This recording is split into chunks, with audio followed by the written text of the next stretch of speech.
Hello.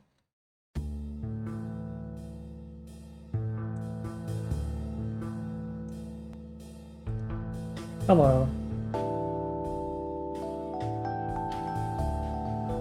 Oh my god, I totally forgot about the rain ambiance. You usually do. Fuck. Fuck. And I fucked it up.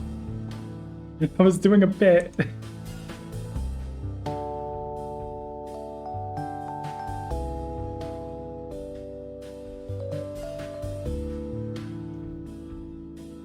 I think this one got copyright struck last time.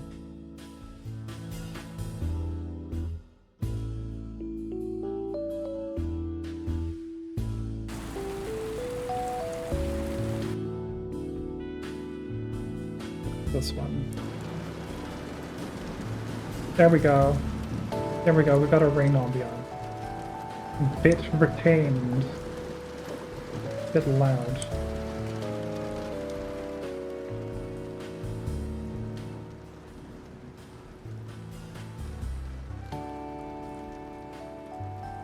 Okay, there we go.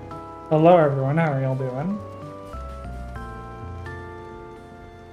I get to lie on someone's tummy day is July 29th. Oh my god. What a coincidence.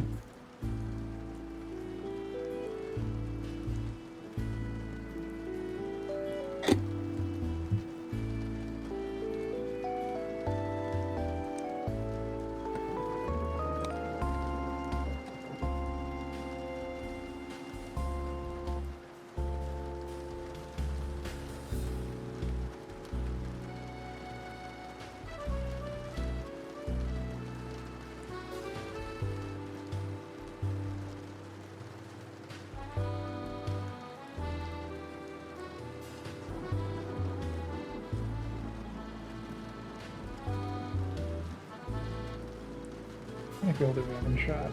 Let's check real quick.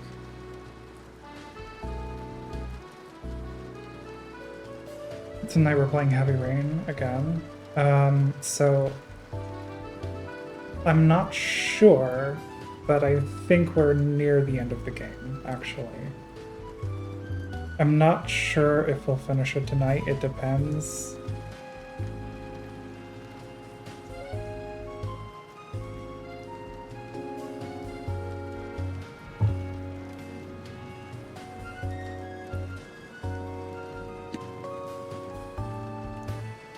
I don't know why I didn't put on fucking Homestuck soundtrack sooner. Just great.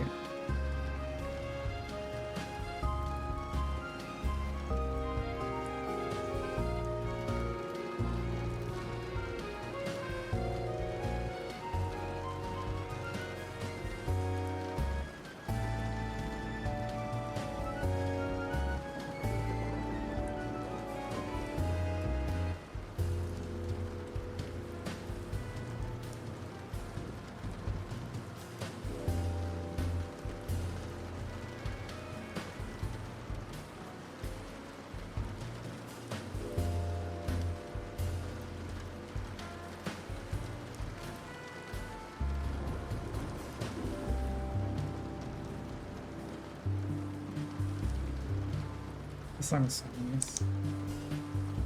It runs a bit long, but it's still nice.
I'm doing a little bit of sprite art for silly reasons.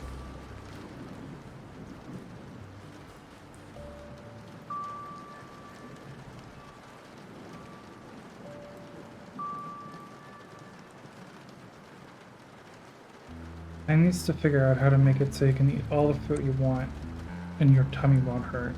Oh my god, so true. Oh my god, it's Gardner.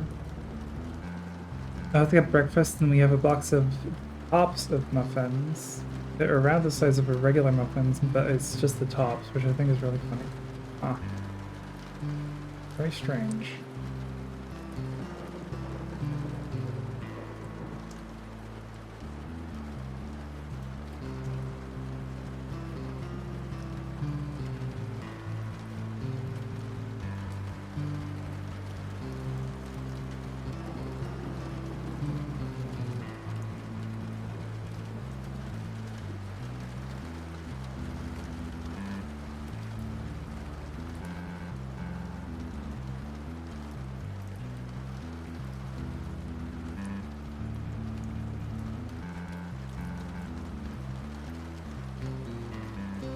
Muffin tops.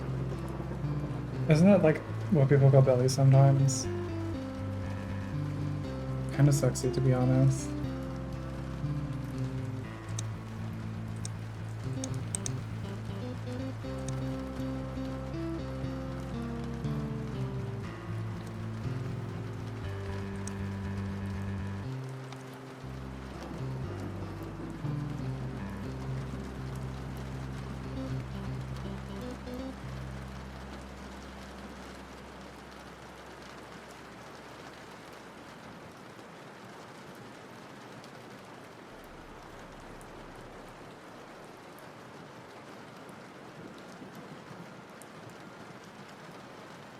Yes. That was very delayed, wow. You know what, I'm gonna say fuck it and show you the sprite art I'm working on.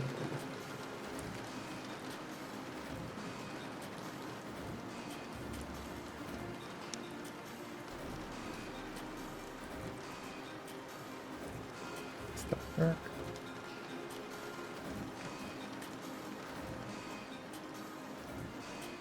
Oh.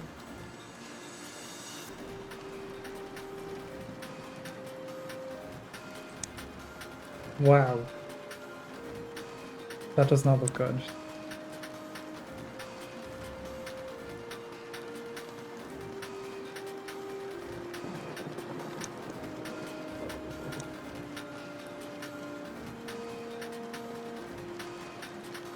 Isn't this the child endangerment simulator, or was that a different one? Heavy Rain, yes. It's a game where a dad loses both of his kids. And I'm very delayed, Oog. Don't worry, it's Moe. Spriteless sprite sheet. Yeah, it's not fucking showing up correctly.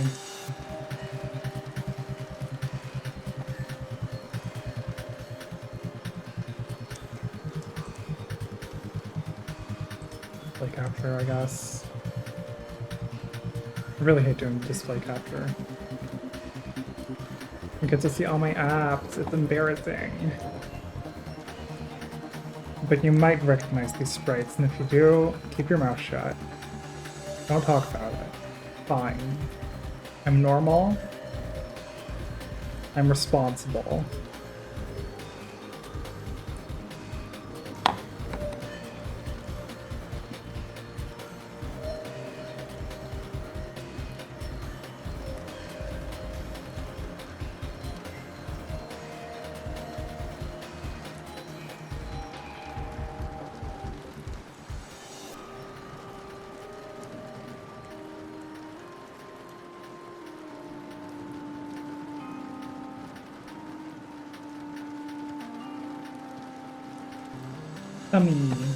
Yes, indeed.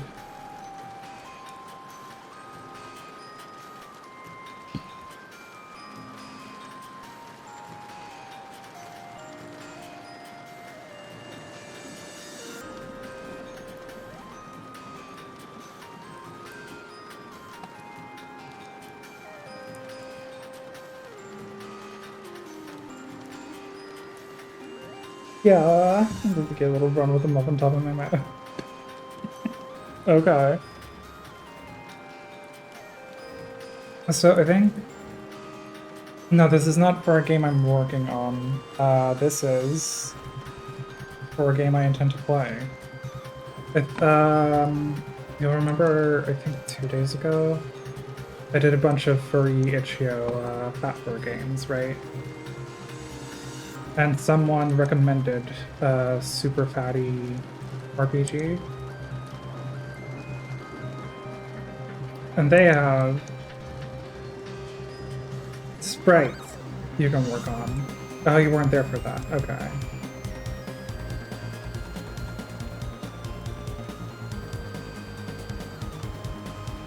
The game comes with a set of sprite sheets for you to edit your own characters into it. Which is what I'm doing. I'm putting my persona in it.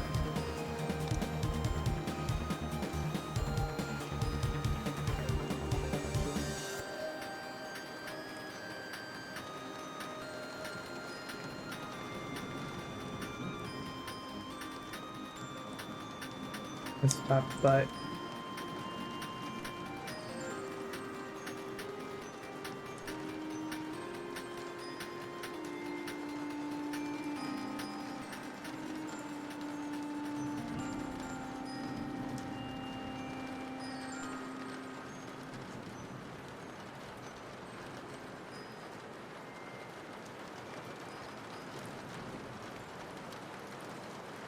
Not personally a fat fur, but I believe that I agree with their beliefs. Tummy is beautiful.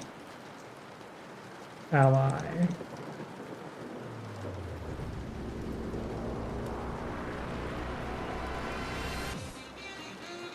Oh, that sounds so much like a fucking Deltarune soundtrack.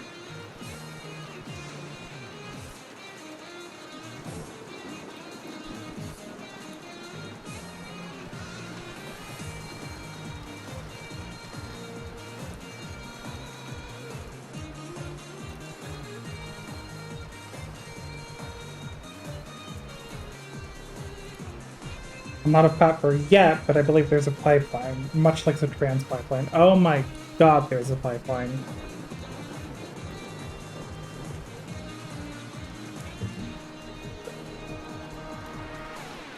I would describe myself as having at one point been a furry egg, in which I drew a bunch of human characters with animal traits, because I was so normal.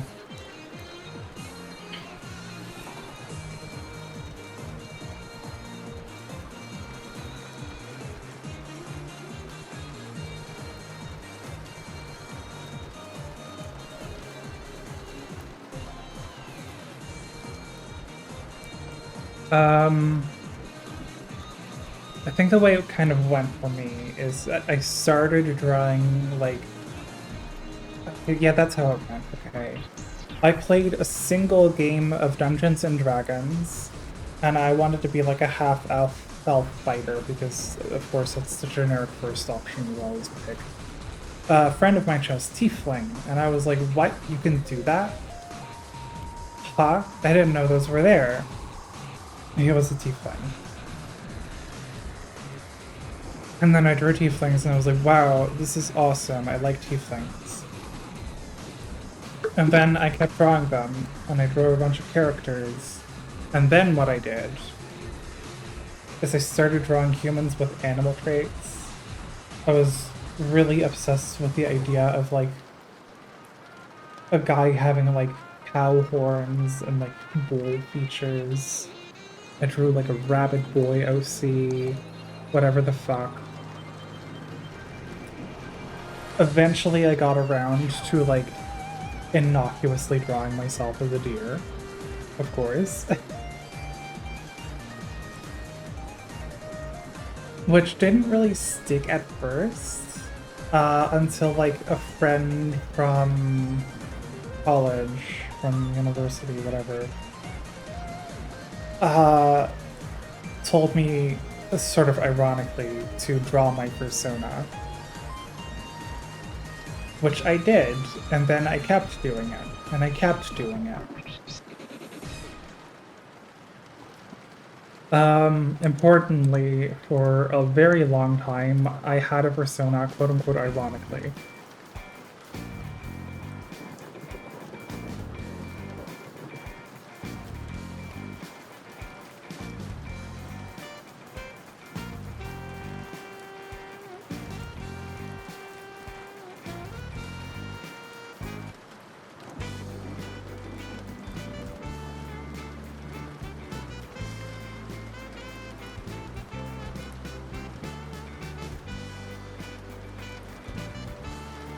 So I went from drawing a persona ironically to eventually just adopting having a persona as like a personality trait.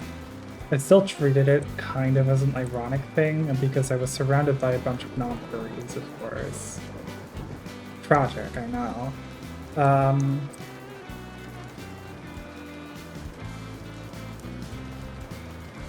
but you know, eventually it just stopped being ironic for me.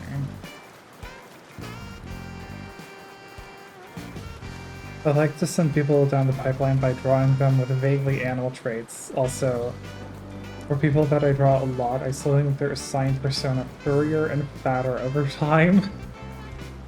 Fucking force fatting them. Force fattening them.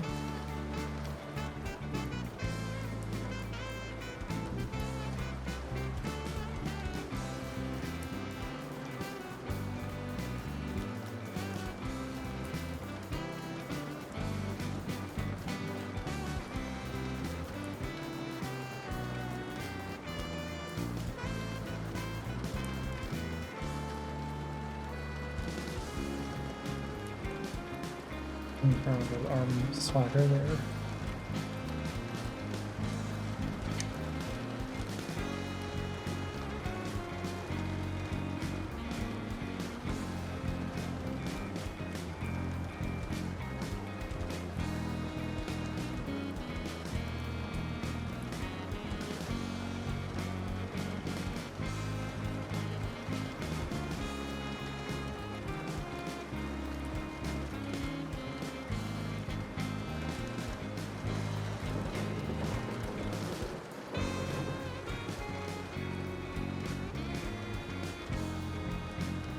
Not force-fed, this isn't sexual, this is necessarily for the work to thrive.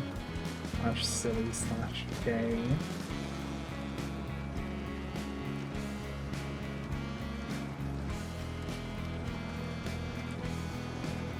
Big tummy spray.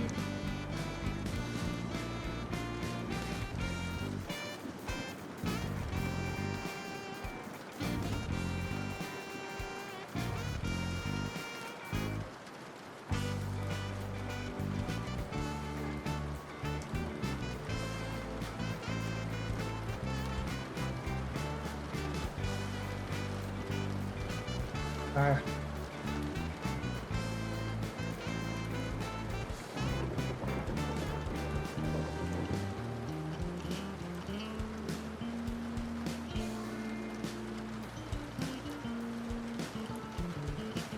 Oh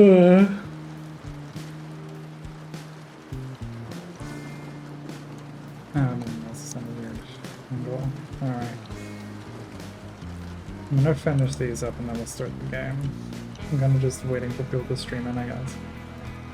Wait, shit. Hang on.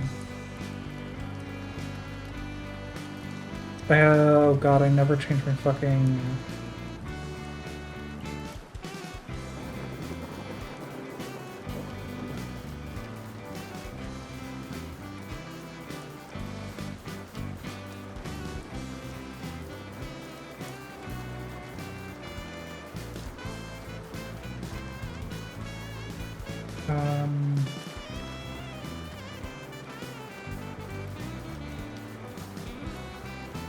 Heavy rain, there we go. I forgot to fucking update the stream information again.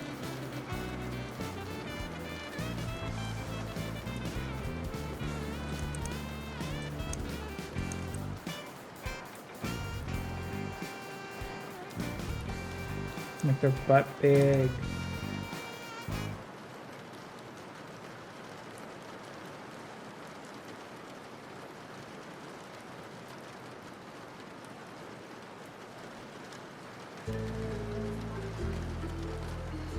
Oh my god, I forgot about this song.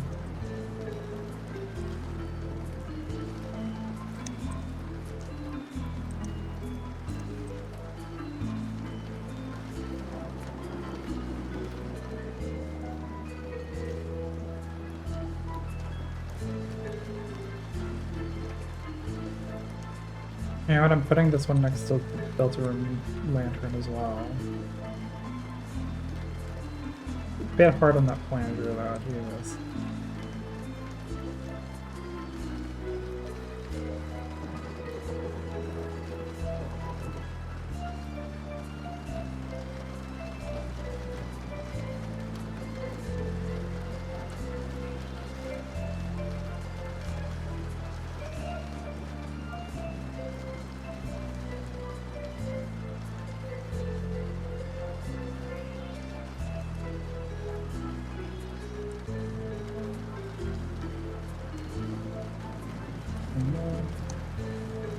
And it kind of works.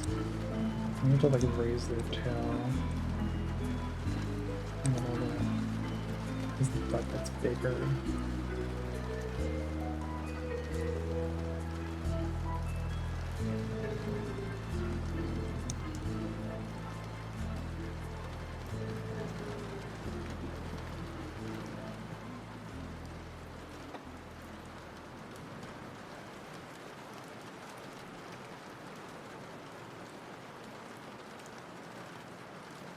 Nice try, but I've already drawn you as the skinny twink and me as the big fat beauty.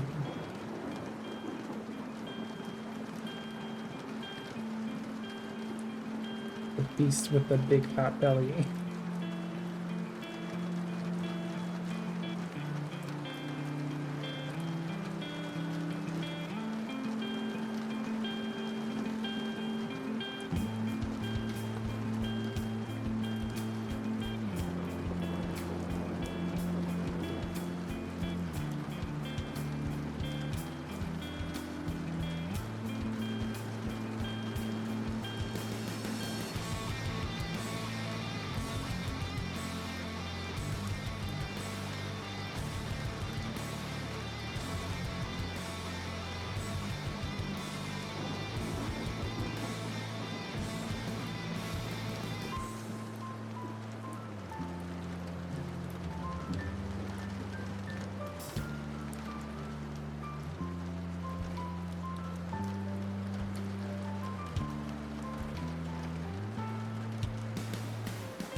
That all checks out.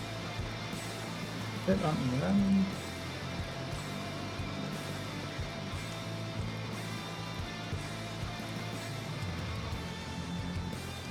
Um, 6120.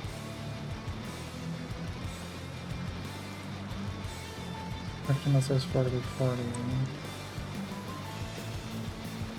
40 to 40. 40 to 40.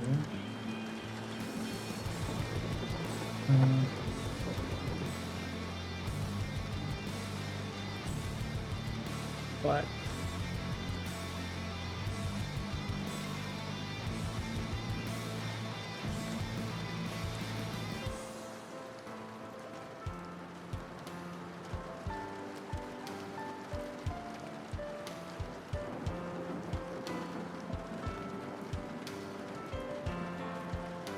then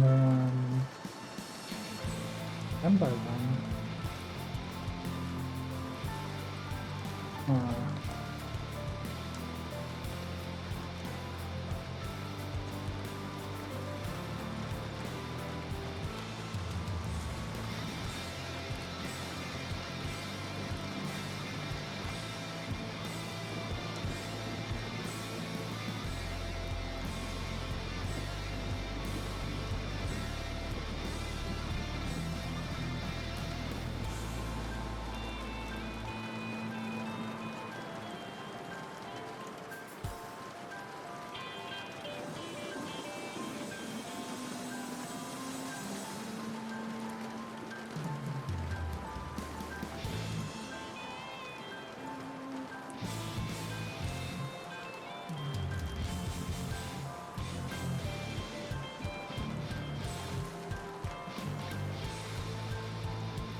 Have me doing sprites is fun for y'all.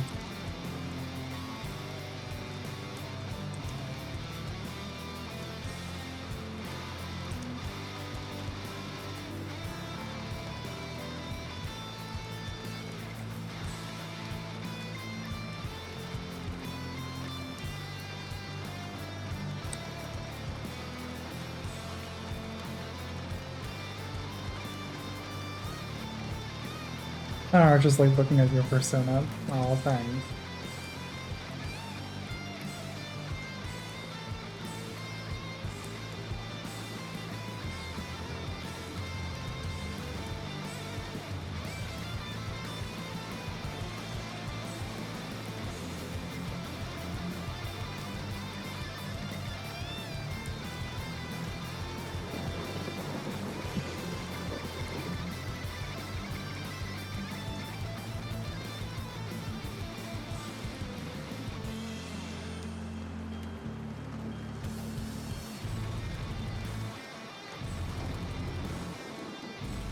Oh, right.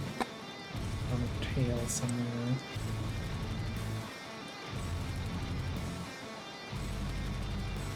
I think a bit more bottom there because we're looking at the butt of the view.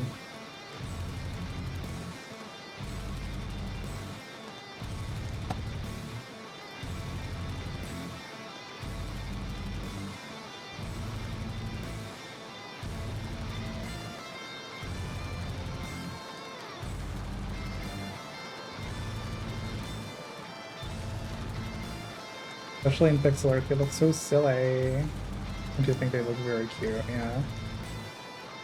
I like doing really simple faces in pixel art, I think it's very endearing.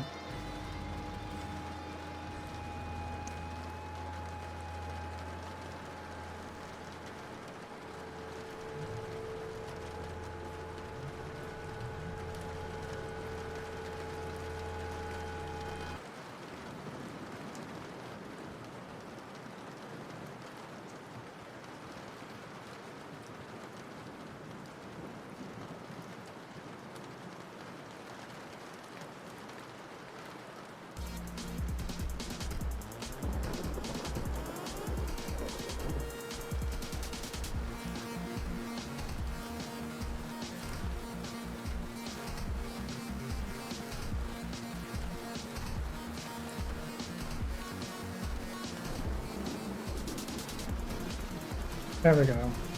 That's, 1/4 the sprite sheet done. Still have no idea what this thing in the corner is. Then it's like some kind of slime state. I thought it was like a collapsed body at first, but I think it makes the most sense if this is like slime, yeah.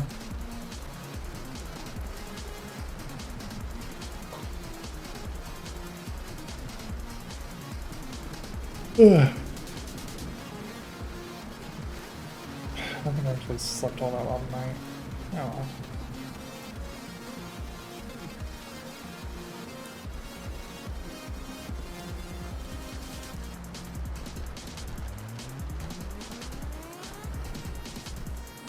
Wait, in this game does your character get progressively fatter or something?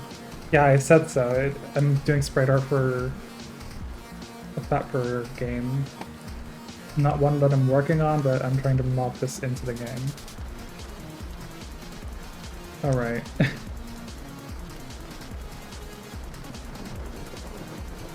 So I hate you, window capture. I'm gonna have to use you again, but I mean display capture. Okay.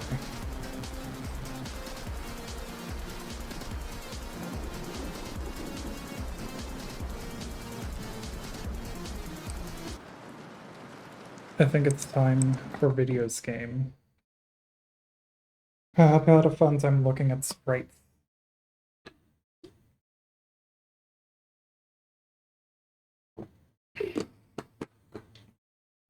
So as I said earlier, we are like I think near the end of the game.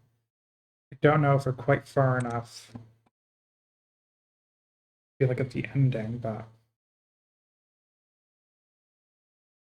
Yummy snack. Yay!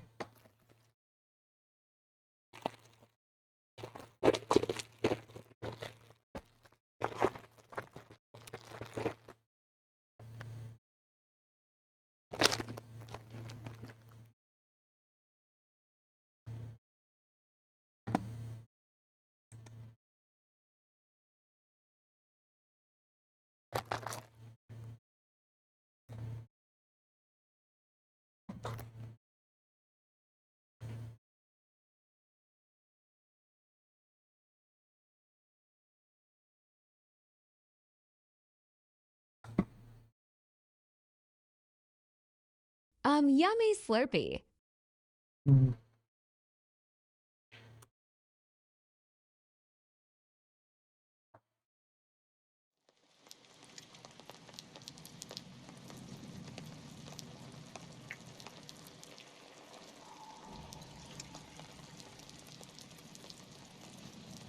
Oh, there we go.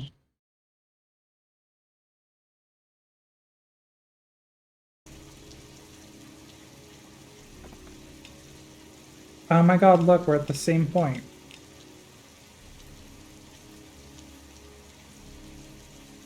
God, that was a year ago. Holy shit. Okay, I'm gonna go get my soda from the fridge real quick.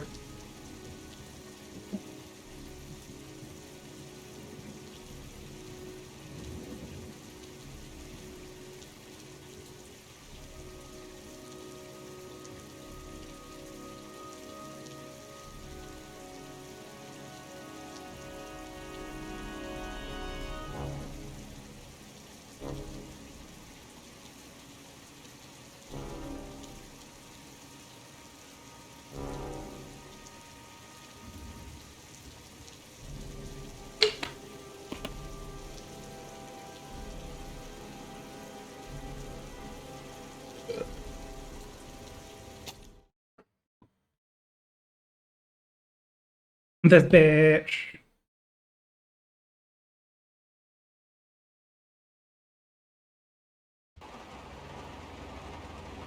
Fucking scowling. Oh my god. I need to blame this on someone. Okay. Um, should I like summarize the story a little bit? What happened so far? Because I don't know if everyone was here for that even. Um, the last thing that happened last stream is I forget what her name is.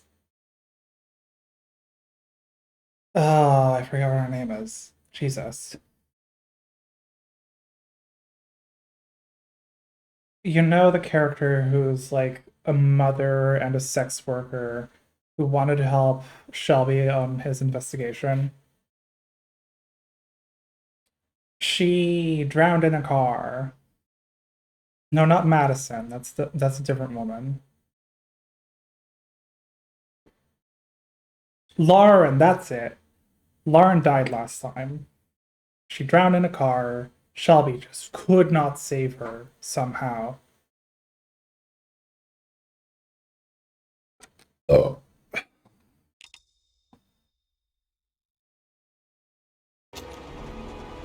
I guess now we're gonna kill someone. Oh my god.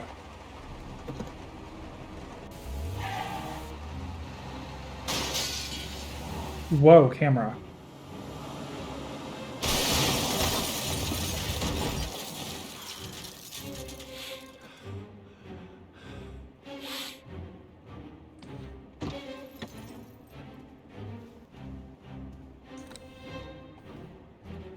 With a gun? Fuck, dude. Oh!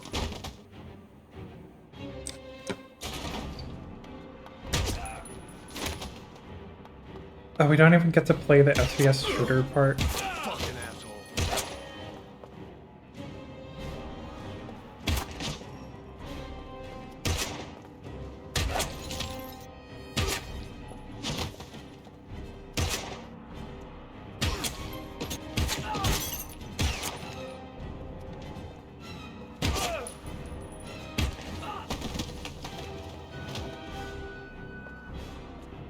I'm gonna origami kill them. Origami kill them.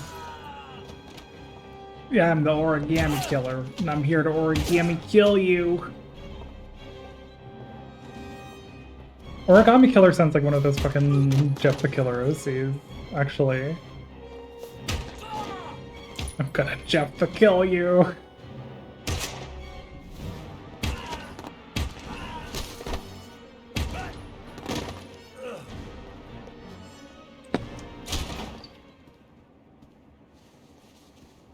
Stay back!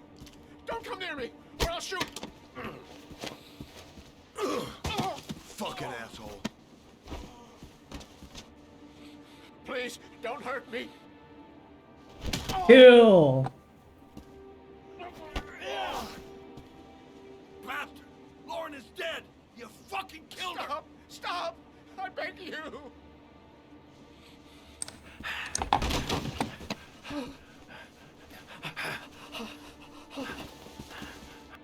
Your idiot son killed all those kids. didn't he? Wow, He's the uppercut. origami killer. No! No! He's innocent! He's not a killer! Not a killer!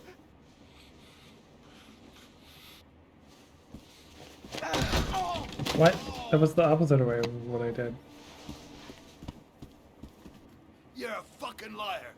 Now tell me the truth. No! No, please! Don't hurt me! Last chance. I don't know. I swear. I don't know anything. Oh. Oh.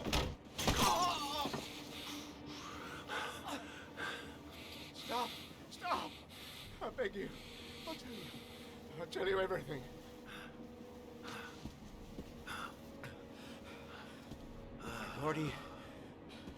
Gordy always wanted his fun, you know. He wanted to be like the origami killer.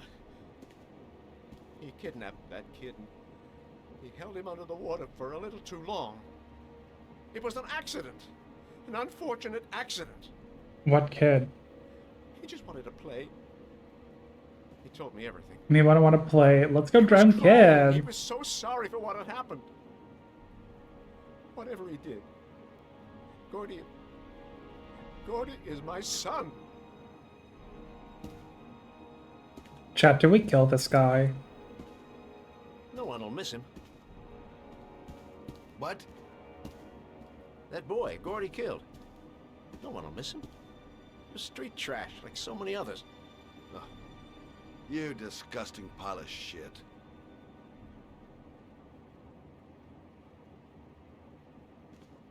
And what about John Shepard? Why did you put flowers on his grave? I own the construction site where he died. I never forgot.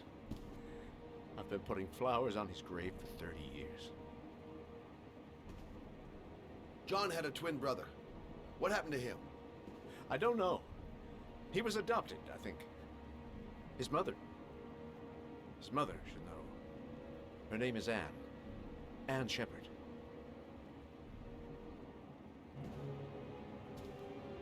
That girl, Lauren, she was just a whore. You'll forget her in no time. Come and work for me, Shelby. I'll pay you well. You'll be able to have all the girls you want. Never say her name again. You hear me? Never. Can I kill him now, please? I want to kill the rich guy. Creepypasta idea. I thought it would be normal origami class, so I agreed to my origami instructor. Little did I know that they turned around to reveal that they were actually the origami killer. My heart! My heart! Quickly! I need my pills. Pills now, please. Lol. Lol. Lol. Leave. Shelby! Come back! I fucking order you! Come back! My empire of trash.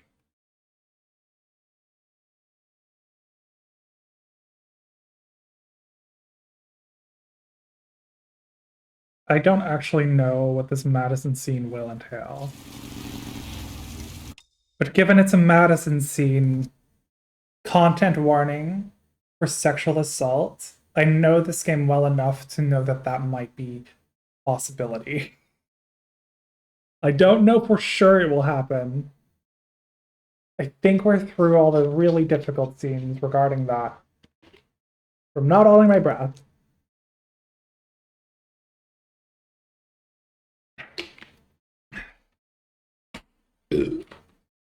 I should have origami killed you when I had the chance.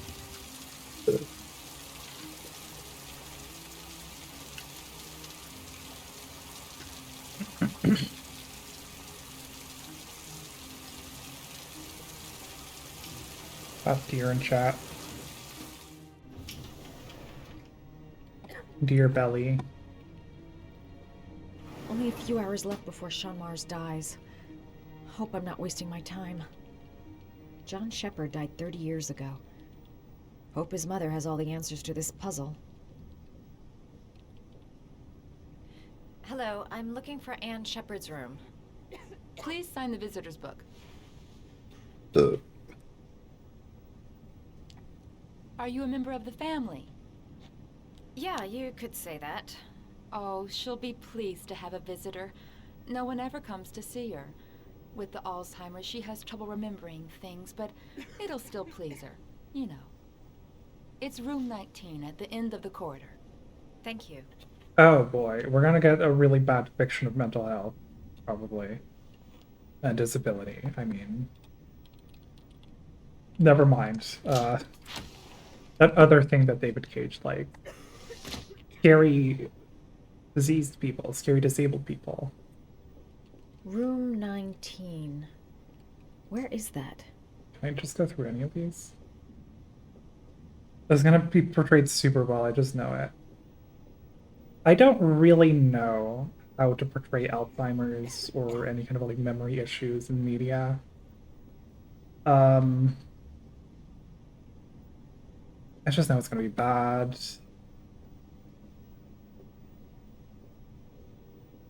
Whoa, what, huh? Room 19. Where is that? Room 19. Where is that? Just Room fucking staring at 19. it. Where is that? Room 19. Where is Oh, that? fuck yeah. Fruity Fizz. You want some vending machine stuff? Look at my dance. She stopped doing it. Never mind. Room 19. Where is that? Room 19. Where is that? Room 19. Where is that? But she like starts craning her neck really like tightly when you pass by it. Like, there's no reason for this hallway to be here.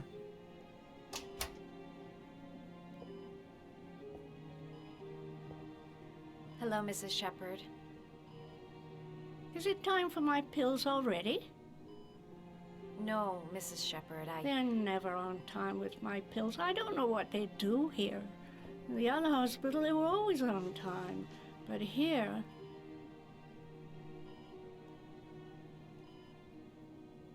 My name is Madison Page. I'm a journalist. I'd like to ask you some questions about your son. I forgot she's a I don't journalist. like this hospital. The food isn't very good, you know.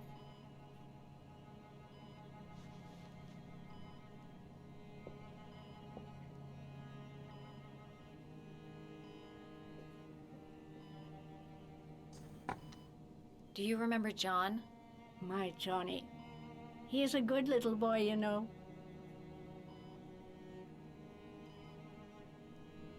You had a son named John, and John had a twin brother. Do you have my pills? It's time for my pills. Mrs. Shepard, your son may be linked to a series of murders. Perhaps you have some information that could help the investigation. Are you a new nurse? Where are my pills? Pills, now, please. I know what happened at Carnaby Square. Do you remember? Carnaby Square. I think I used to live there a long time ago. We didn't have much money at the time, you know. We had to make do with very little.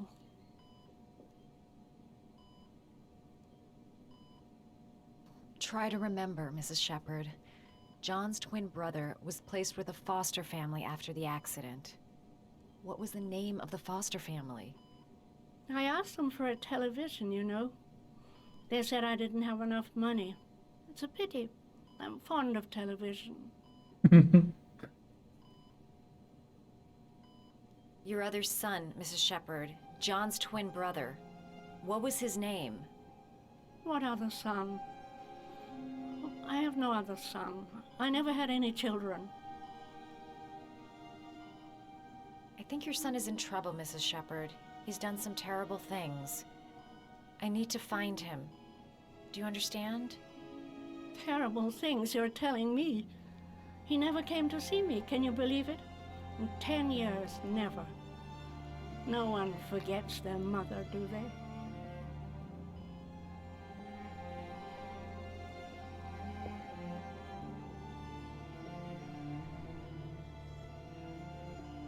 Now what?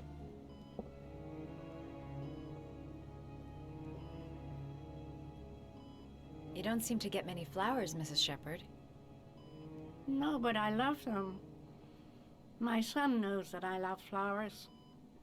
I know he'll bring me some.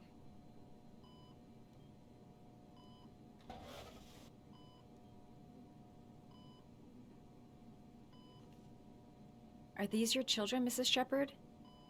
John and his brother? Is that them? They're good little boys. Their father never looked after them, always drinking. They didn't have an easy life, you know.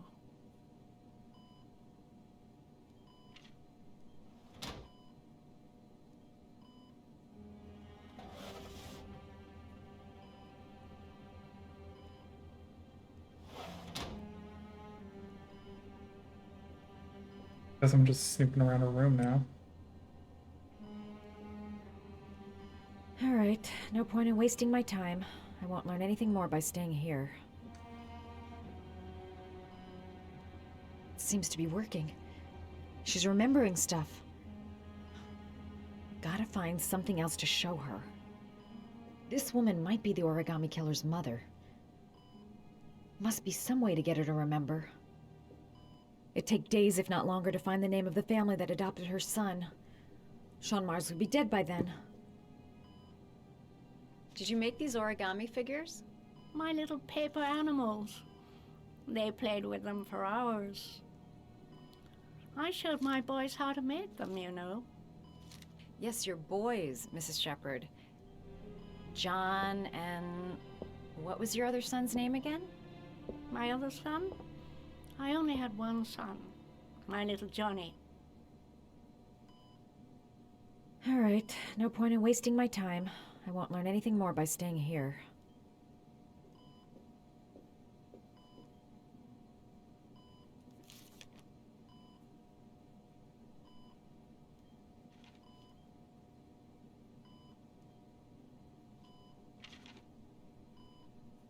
Is she gonna try origami? That shit's hard, you know? Like, you actually need to practice.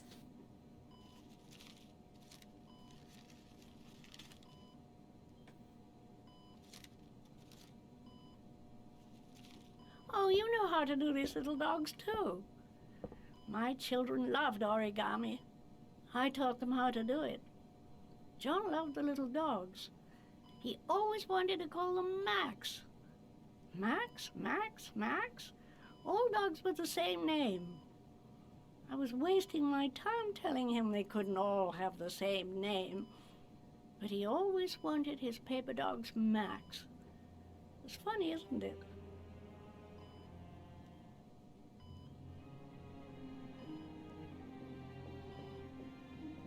Come on, can I make another origami figure? Her memory is coming back. Don't stop now. Just remember. Alright, no point in wasting my time. I won't learn anything more by staying here.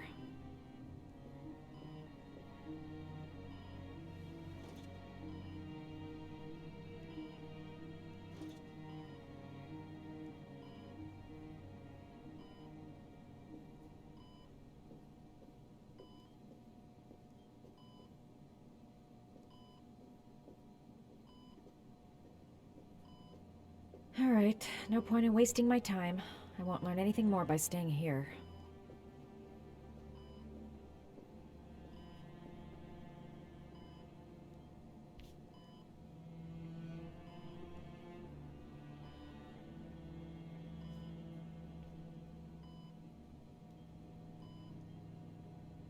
Okay. Oh.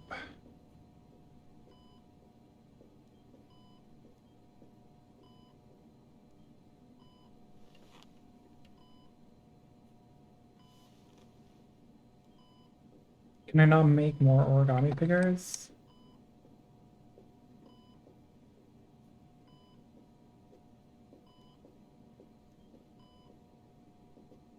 Come on.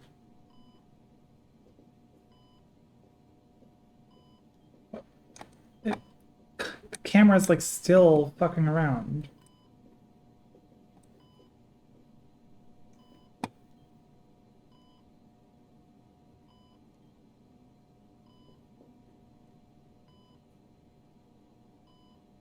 Alright, no point in wasting my time.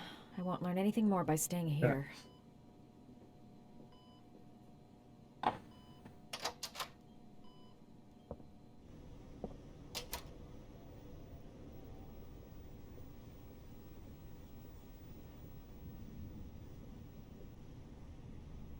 Alright, no point in wasting my time. I won't learn anything more by staying here.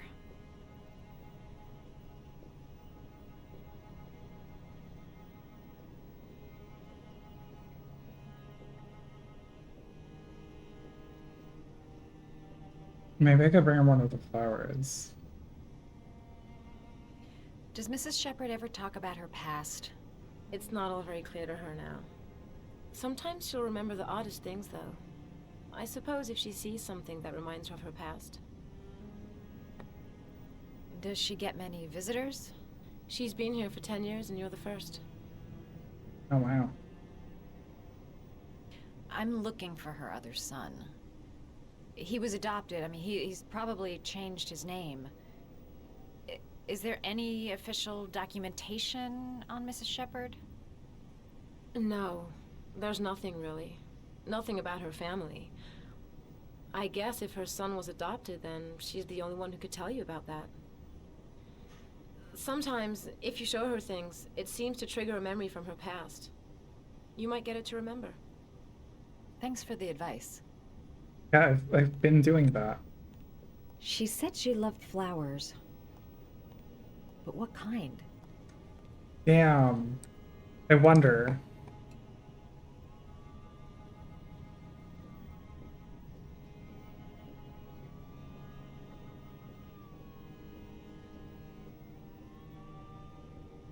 Wrong one.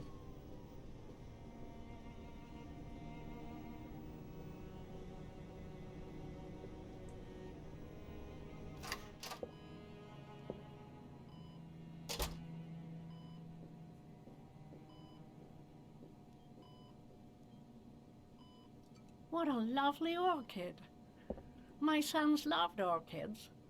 We used to grow them in the back. When John died, I laid orchids on his grave. I cried when they told me. I'd already lost one of my children, and now they were taking away another one, you understand. The foster family, Mrs. Shepherd. What was the name of the foster family that adopted John's brother? They were really very nice people. I met them, you know. In the beginning, I used to go and see my little boy. And then I got sick and I couldn't go any longer. Perhaps he thought I'd forgotten him. He must have thought I didn't love him anymore. His name, Mrs. Shepherd. What was his name? But I loved him. If you only knew how much I missed him.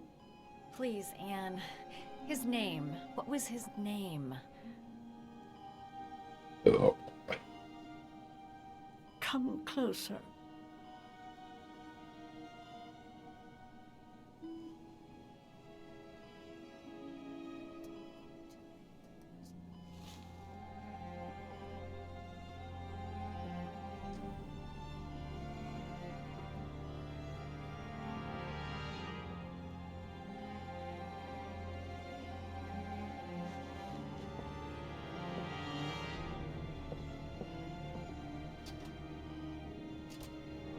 From my understanding of how dementia works, pressuring people to remember stuff is not a good idea at all. It usually works to stress them out and make them, panic.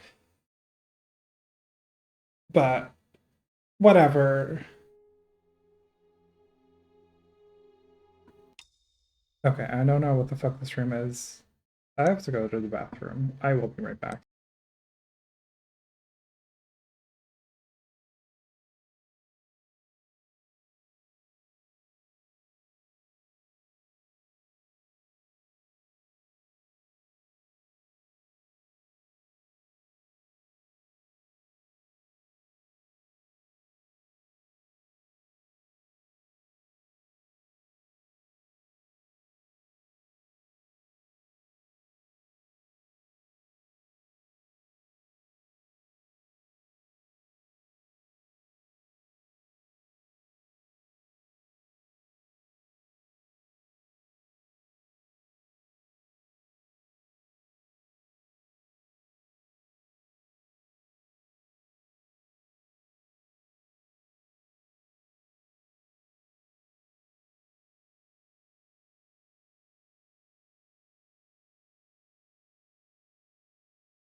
All right, I'm back.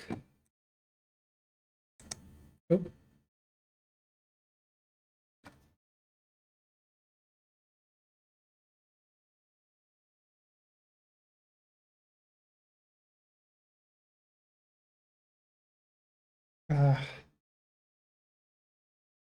Chat won't open on my phone. There we go.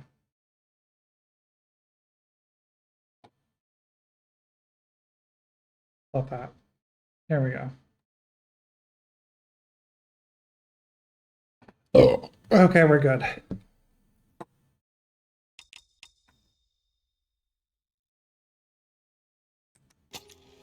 Red room. Okay.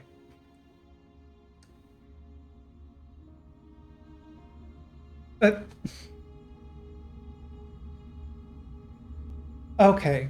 I've accepted some bullshit so far on part of, like, the origami killer setting up all these fucking trials.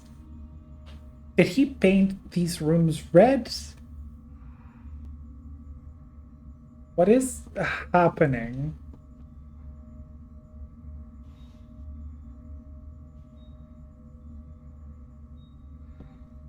Origami Killer got one hell of a budget. Hi, Pigeon Master. The last origami figure. The last trial. The last origami figure. The last trial. The last origami I wonder what its figure. total budget for The these last was. trial. You rented out a The spooky last red origami hallway. It's figure. very popular amongst The last serial trial. killers. The last origami figure. The last trial. The last origami figure. The last trial.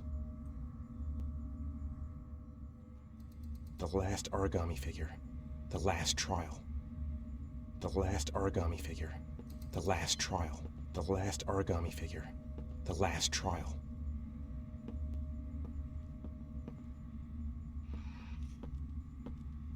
It's kind of baller that that shows up on the recordings, actually.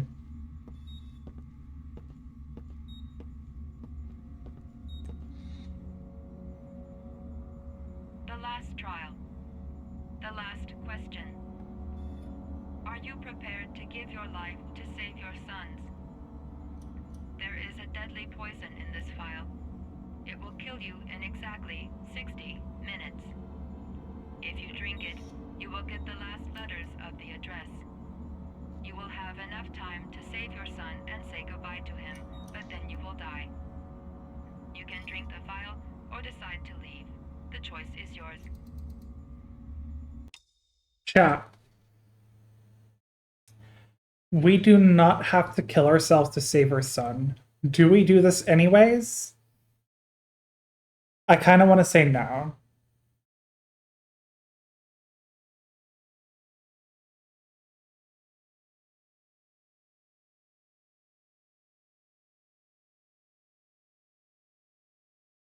I do like to see him suffer, but I also love Defiance. Yeah, I feel like the ending will suck if I end up doing a pointless death. Like, I've already done every other trial. He could have figured it out from the start. No death then. Okay. It's decided.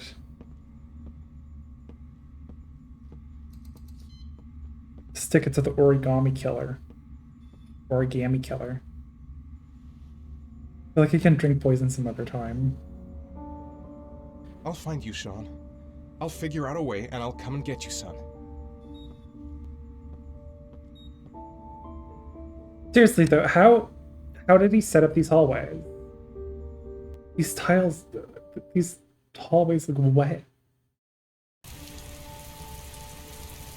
Yeah, if I can figure out how to give him a better death that feels more heroic or whatever, sure. But this is literally the most pointless way to die if you've done every other fucking trial.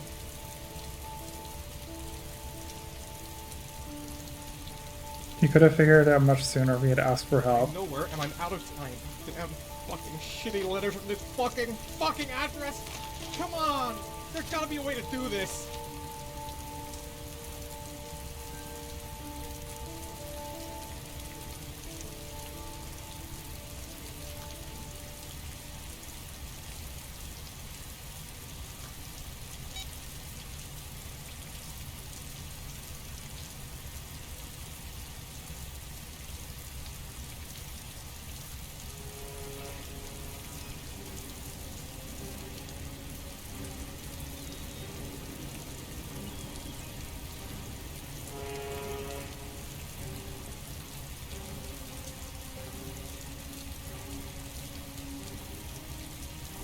Several different addresses fit these letters. God, they're scattered all over the city. I don't have time to check them all.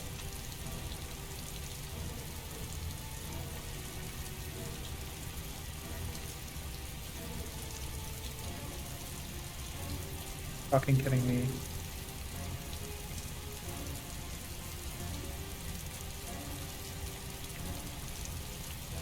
What the fuck is this clue?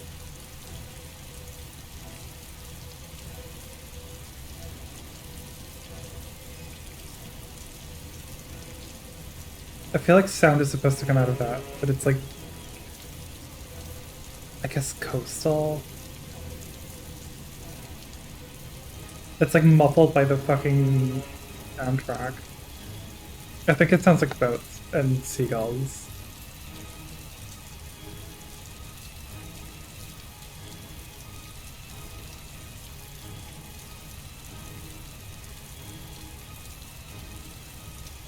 I may only have time for one address. If Sean's not there, I'm done.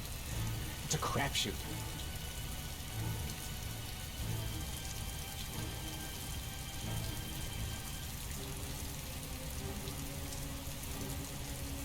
Fucking go.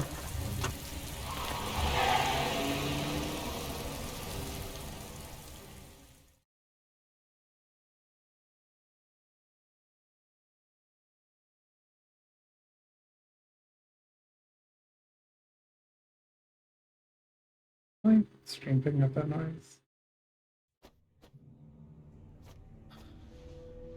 We've only got a few more hours left to save Sean Mars. There has to be a goddamn. Why are they all someone so convinced that the origami killer got him? in the face. This kid's gonna die, and I'm going around in circles. And when I'm playing on my Kinect. My Nintendo Xbox Kinect. All packed up and ready to go? What are you talking about? The investigation's over. We know who did it. We no longer need your services anymore, Norman. So you can ride your files all the way My back to PlayStation Washington. glasses. I'd be lying if I said I was gonna miss you. The investigation isn't over. You have absolutely nothing on Mars. Mars is guilty. Case closed. Anyway, it's no concern of yours now. You're off the case. So pack up and fuck off. Kill him. Blake, Cop you on cop are violent. an unbalanced, psychopathic asshole. I'll take that as a compliment. Honestly, I don't give a shit what you think. I found the origami killer. Everyone's Origami happy. killer. End of story. Have a nice trip back, Norman. Have a nice trip back, Norman. God, what a cunt. This scene, what scene? We've chosen drug cop, for sure. But he's definitely taking drugs again.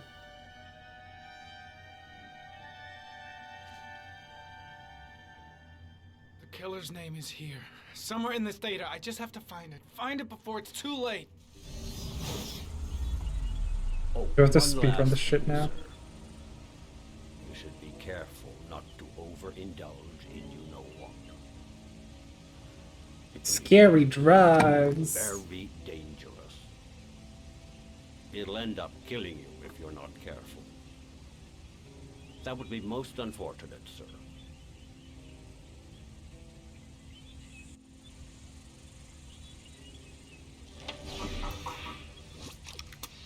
It's really clues.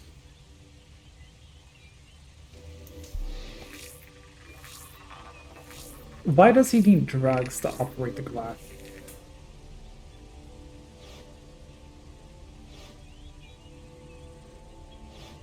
Two receipts from the same gas station.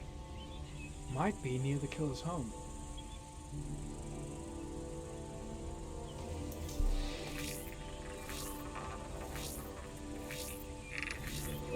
Ugh, that doesn't get us anywhere.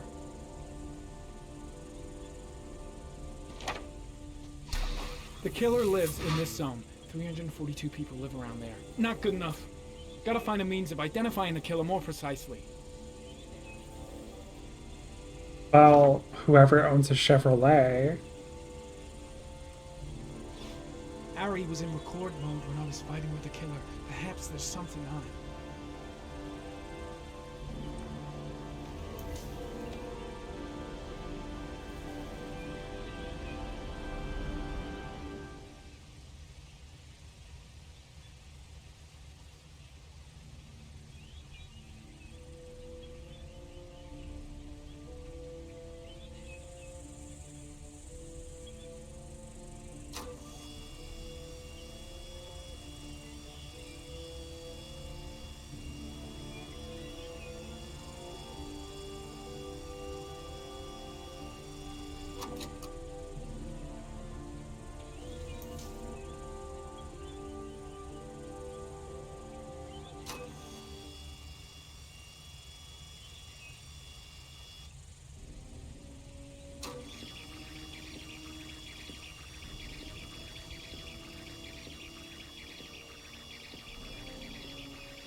It's really awesome that this works on gesture controls, and therefore everything's completely not immediate.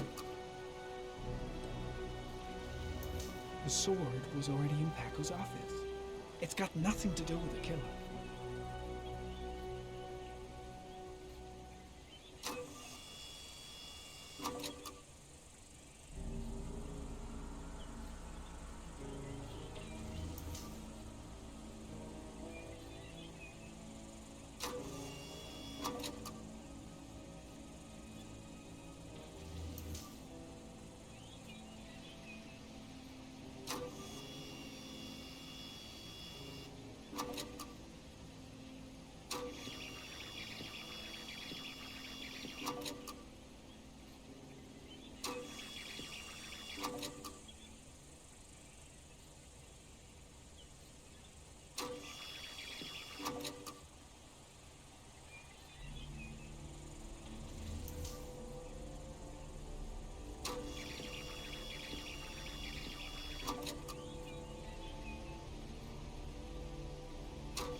Gold watch.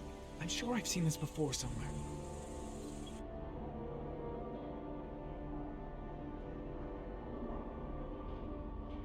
Okay.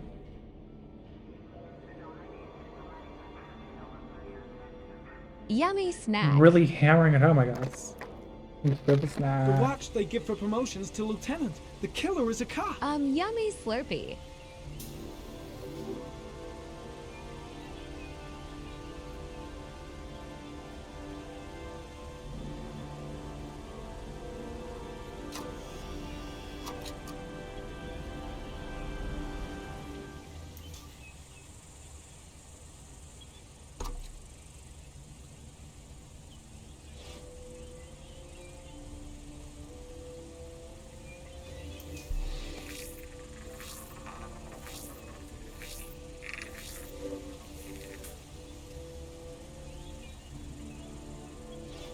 Looks like the killer is a cop. Carter Blake! That would explain the dead-end investigation and his desire to frame Ethan Mars.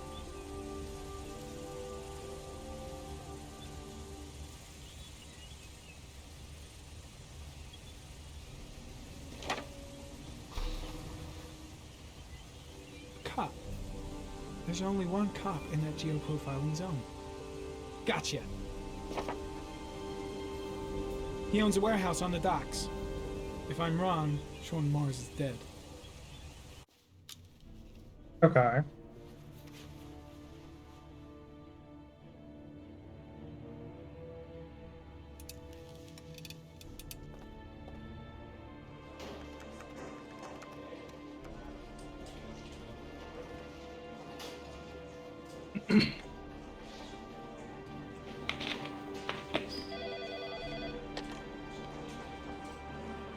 Are you sure it's the right car? At the docks.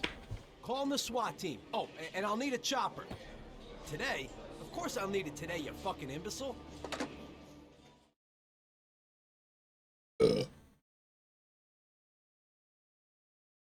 Oh my god, baby time.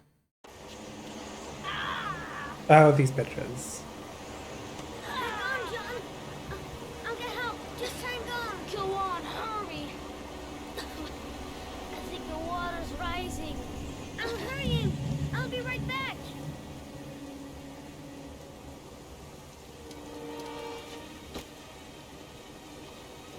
Mom's work is too far away. I'd never make it in time. You have to get the car. Dad, I've got to get Dad. He's the only one that can save John. Gotta move. This place is completely deserted. There's no one around to help. No one around to help. Hold on, bro. I'll find someone. Then we'll come back and save you. Gotta find someone. Me would have definitely doing up a French accent. John won't be able to hang on for long. Dad, it's John. He found your butt. He's Get out of here, you little pest. Leave me alone. Come, Dad. Come on. John's gonna die. John's gonna die. You're just gonna send that emoji every time I burp. Go away. Please, Dad. I'm begging you.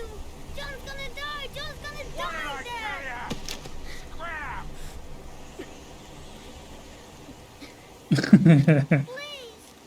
Dad. You've got to save John. My orchids. I tried, John. I really tried. But he wouldn't come. Please don't die, John. Please. Can you get a rope from the construction site?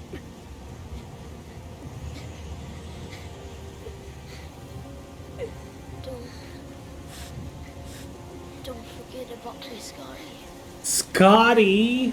What? What?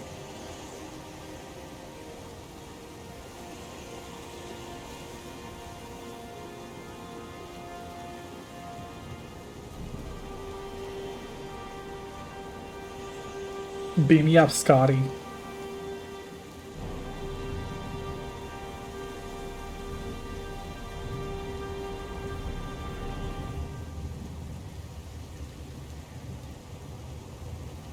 There's like planks. You could like put a plank under him to help him up.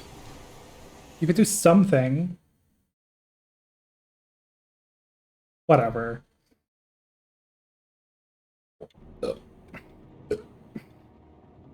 I know it needs to happen for narrative reasons, but sometimes those like nitpicky things do bother me. Like, you're on a construction site. Are you sure? There's nothing here to help this kid with.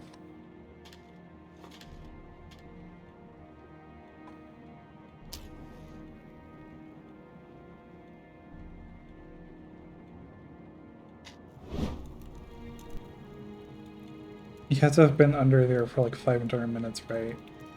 I don't know, maybe. Yo, why is he... What is he doing with the evidence? Oh my god, he's burning the evidence! What?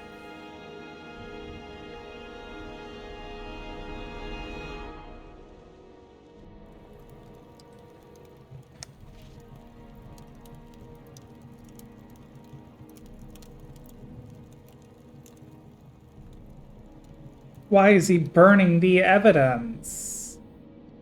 What could this mean?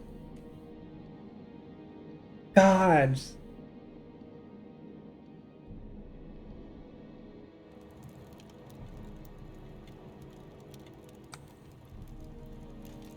I'm being extremely silly. I know exactly why he's doing this, and it's stupid.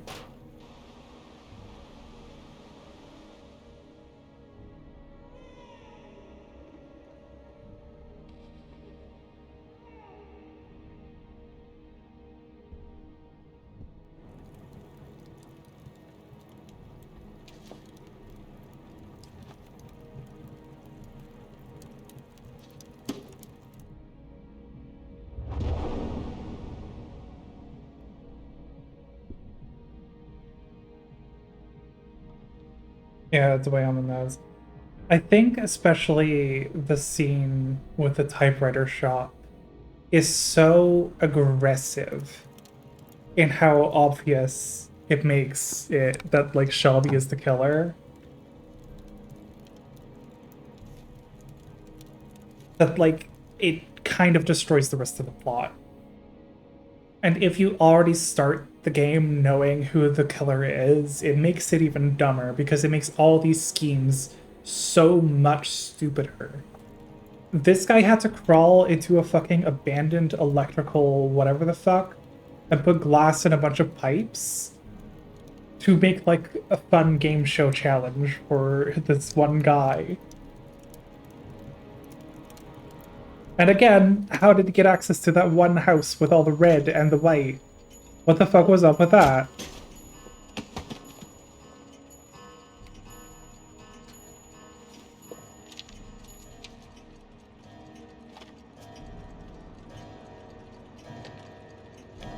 This whole scheme was so bullshit.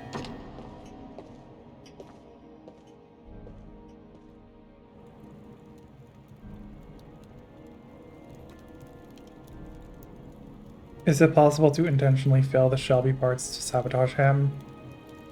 I don't know.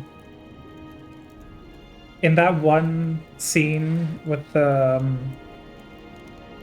With a typewriter guy, it is possible to just not clean any of the fingerprints. But I don't know if it does anything. Which is why I talked about that, like, toilet thing, leaving evidence on the toilet after you flush it. Oh. It's the only time the toilet has any kind of gameplay mechanic tied to it. Assuming, of course, that the cops are gonna, like, find fingerprints in the toilet and say, yeah, that's incriminating.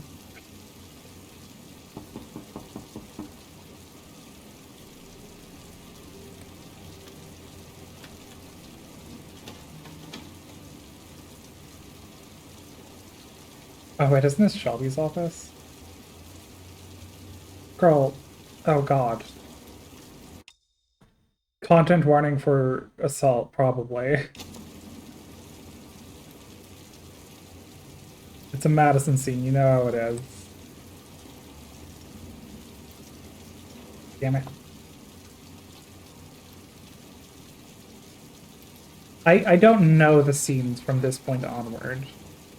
I'll just say that.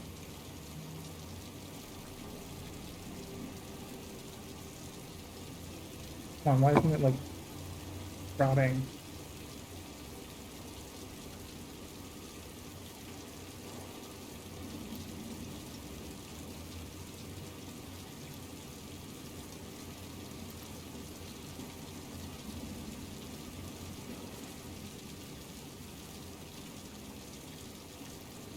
Oh, I have to actually click and hold. Okay.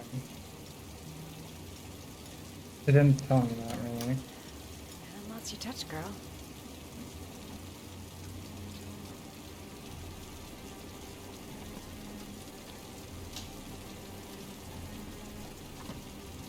The Origami Killer's apartment.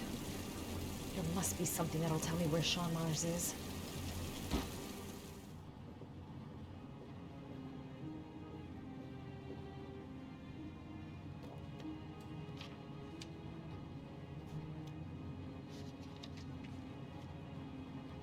Yummy snack. Yay!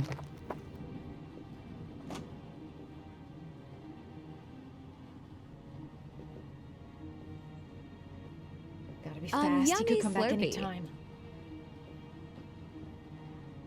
That's where the smell of burning comes from. Evidence going up in smoke.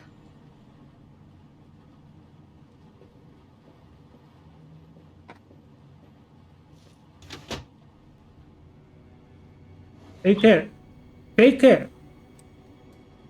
Oh my god. Used to be a cop. Probably knew exactly how an investigation would be carried out.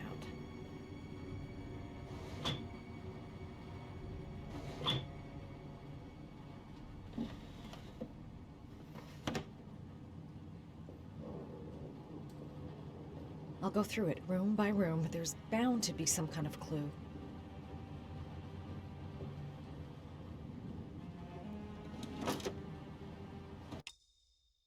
Fucking my range. Imagine having one single small thing in each big drawer.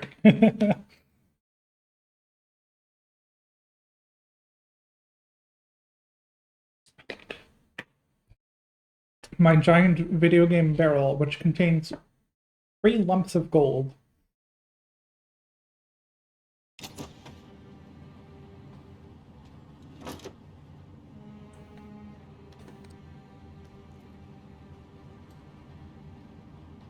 Wow, it's that guy? An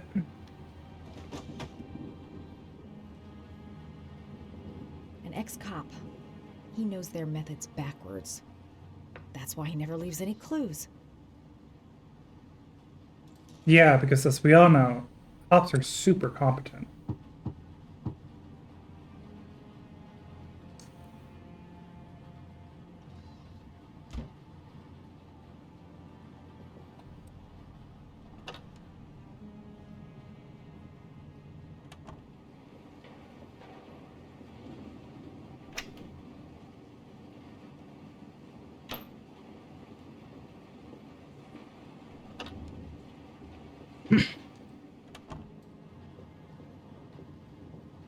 She says he knows how they work, not that they work good. Yeah, fair enough.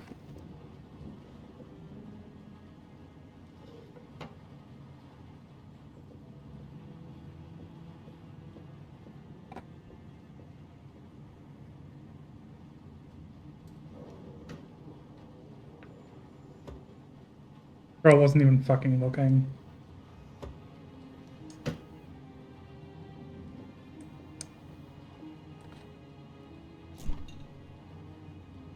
Yo, sandwich.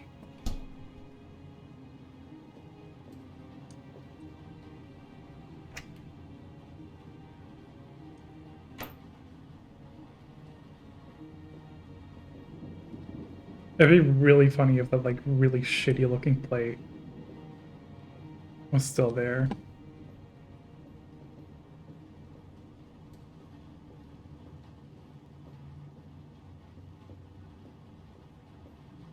Oh my god, this game is so annoying to control.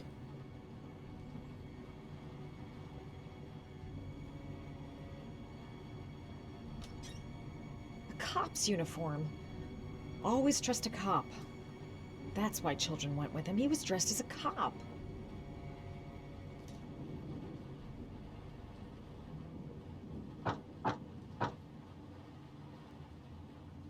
The idea that a single male cop...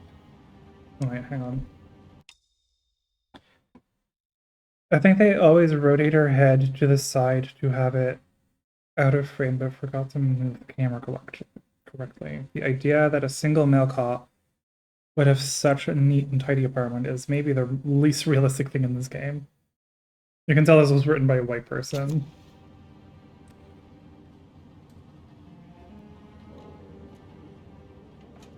Oh no, there's like exactly one like plot relevant black character, and he's a crazy violent tough guy. What the fuck? Shelby could come back at any moment. Come on. This is where he cultivated the orchids that he left on the chest of his victims. He really doesn't need to do Sean that. Mars. Oh, the lunatic's been watching him drown.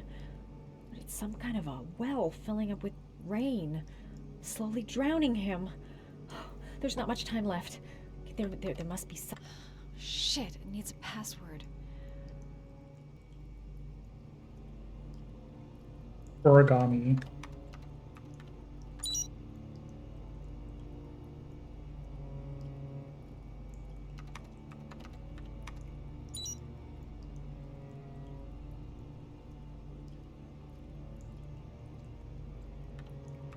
Got it. That is the weakest fucking password. What the hell is that? An address. It's gotta be where Sean Mars is. Buying the flowers would be traceable, but still There's you no could time just to not do the lose. flowers. They explicitly mention that the type of orchid he leaves on the chests are common and sold at shops anywhere. It would not be fucking traceable.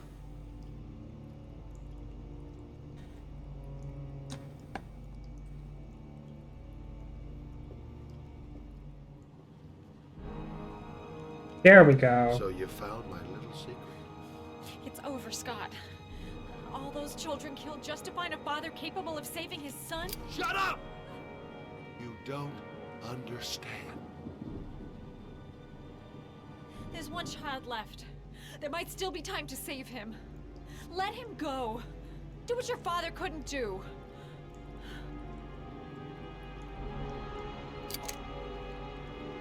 Get in there.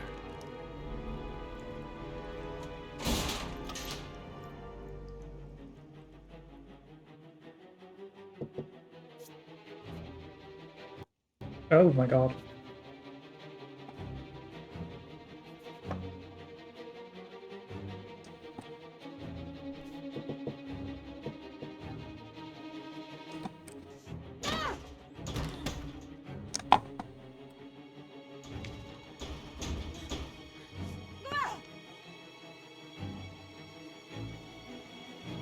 I've gotta find something heavy to break down the wall.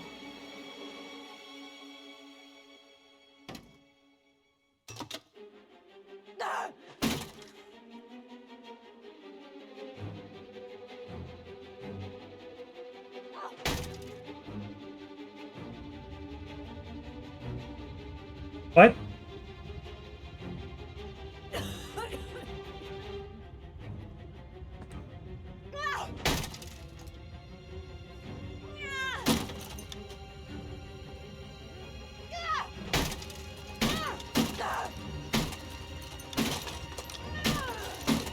Get that drywall. The male gaze controlled the camera for a second there. I don't know what the fuck that was. No, no. Come on. There you go. You're the fucking bathroom.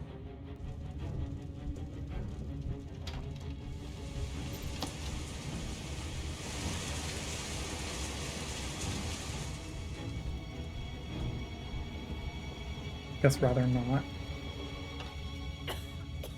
Oh, Jesus.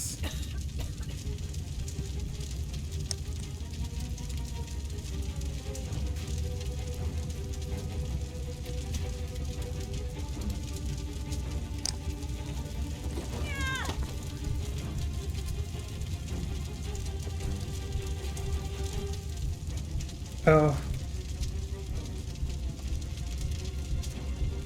I can't fucking tell where I'm going, game.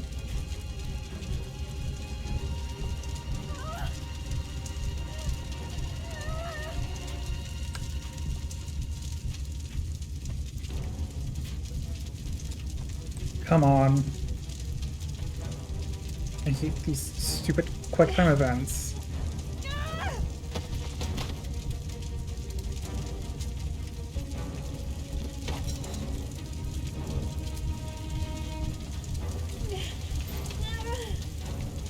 It's way too high.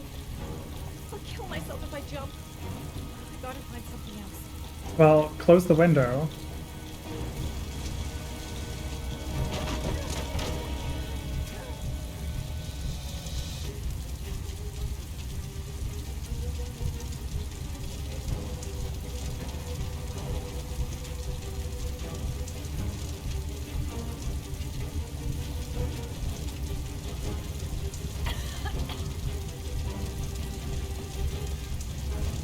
Get the door!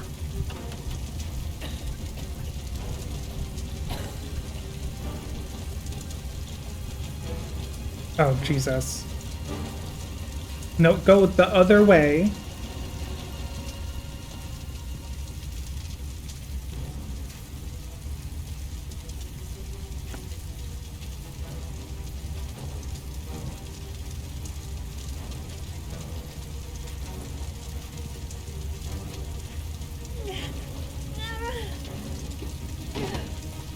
Come on.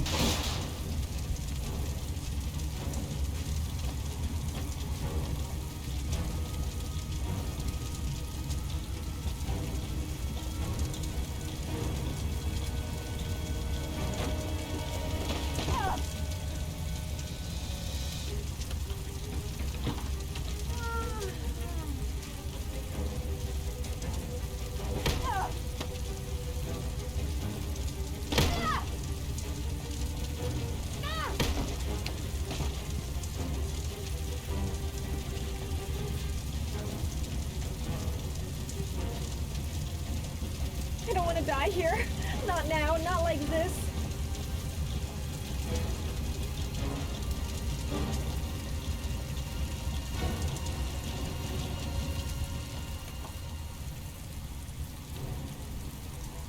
Oh my god.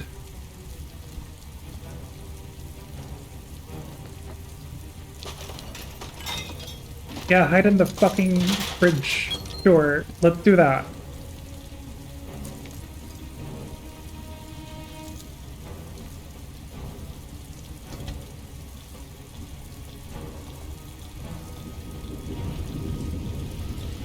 Hide in the fridge like Indiana Jones.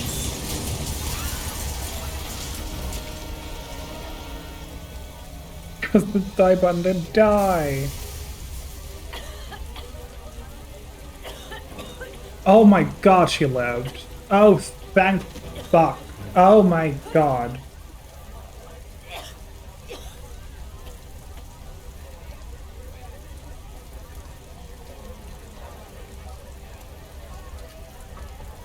There was a fire escape.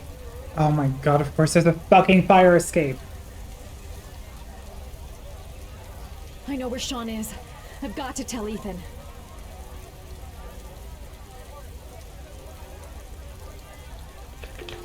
Girl teleported. No one can do that.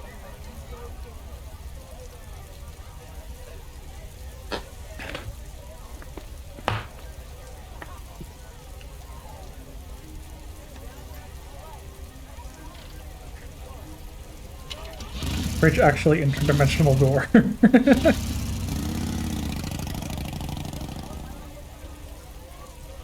There's really no fire people yet? Okay. Firefighters.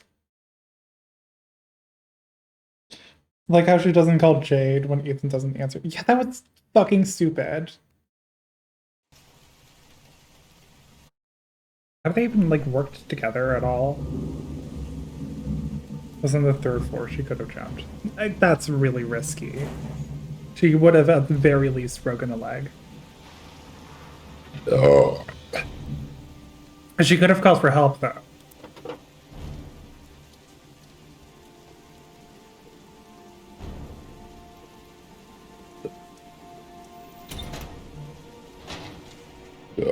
Ugh.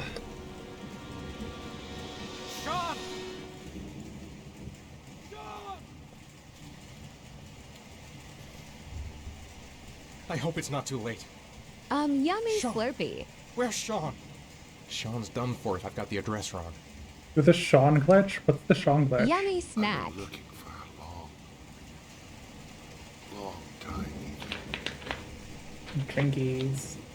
Looking for a father that would be able to do what mine could not.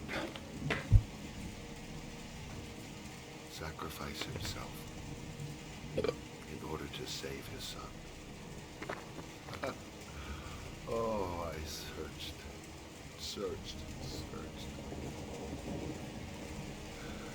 And then I remembered you.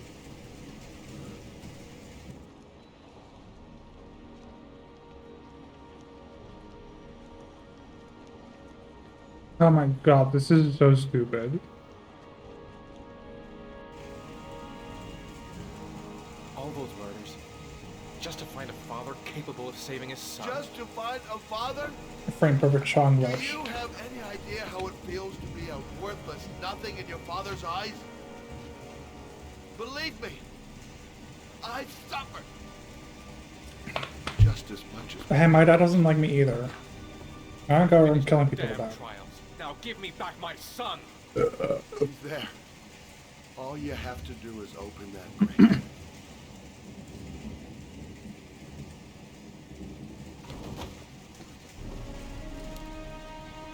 Of fucking course.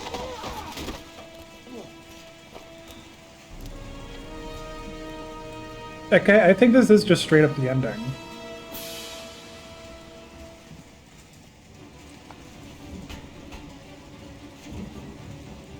Girl, break the lock, you idiot. Gotta open this goddamn grate. Gotta find something, fast! I'll get you out of there, Sean.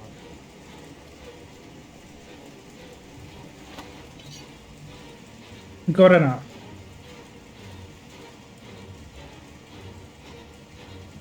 Now, BC fathers are so important. Men are actually so aggressive. Oh.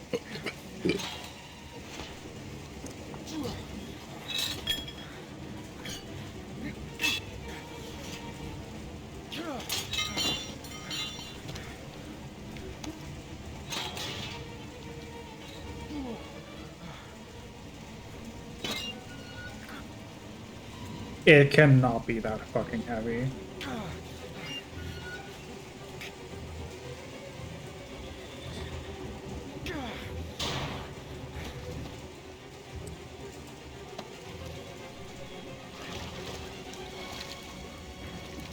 How did this kid not die of hypothermia? Like, he's been soaked in rainwater for several days. Drug cop. Drugs cop. Drugs cop saved the day.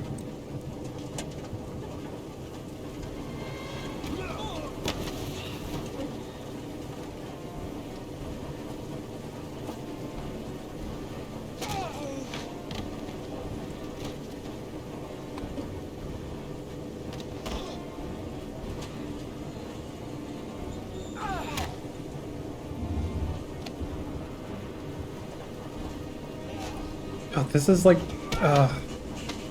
every fight scene in this game feels so clumsy.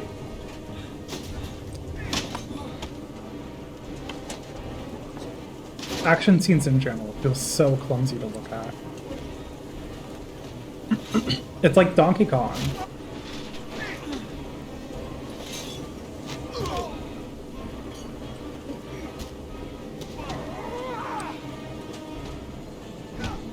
With the like fast swing camera. Ugh. Take your position. Can we off both of them? I'm not sure. Shoot, kill. I repeat, shoot to kill. Ash, are the snipers in position? Yes, Lieutenant. They're ready on your command. Perfect. He won't get away this time. We'll gun him down as soon as he shows his face. Hey! You there! What are you doing? Lieutenant, my name is Madison Page. I'm a journalist. I have proof that Ethan Mars is innocent. He's not the origami killer. What is a journalist doing here? I thought I told everybody to keep their mouths shut. Now get her out of here. I don't want her getting in the way. Okay, Lieutenant. All right, come on. You're about to make a terrible mistake, Lieutenant. Ethan Mars is innocent. I can prove it.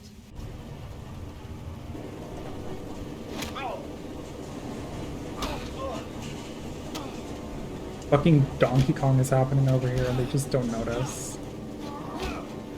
That's how bad cops are.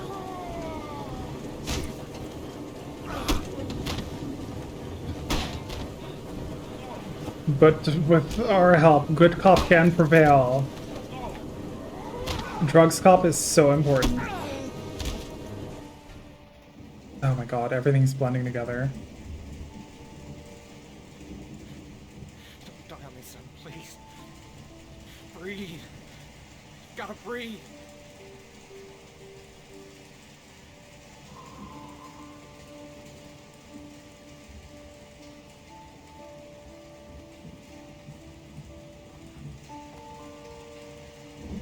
Suck dick like I'm giving it CPR. Suck dick like I'm giving it CPR. CPR.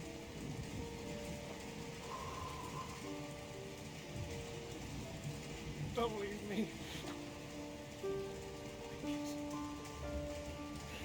Sean, don't leave me.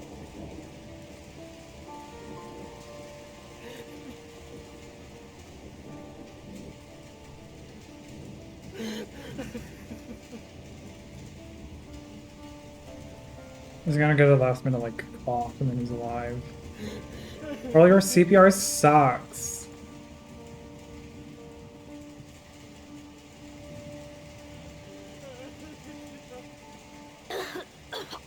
There we go. Jesus Christ, we should hurry it up next time. Oh, Sean. Oh. Oh. I thought you were gone. Dad, No thanks to I Ethan. knew you couldn't save me. Dads are awesome. Ash, get her out of my face. Mars didn't do it, for Christ's sakes. He's innocent. Hey, what are you doing? Assaulting an officer. Fuck.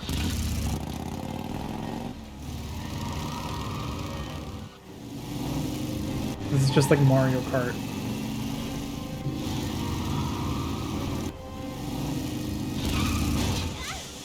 Why did you do this? What do we do, Lieutenant? What? Now hold your fire. I repeat, hold your fire. Madison? What's going on? The cops, they're out there. They have the building surrounded. They'll shoot you if you go outside. I'll go out alone. I'll talk to them. I'll explain. You'll be dead before you can open your mouth. Look, we'll all go out together, with our hands in the air, and they can't possibly shoot us. I have the evidence that proves your innocence, Ethan.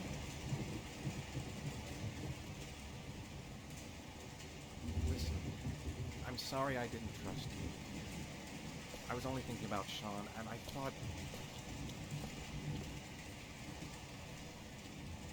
She's doing way too much for this The only guy. thing that matters is that you saved son.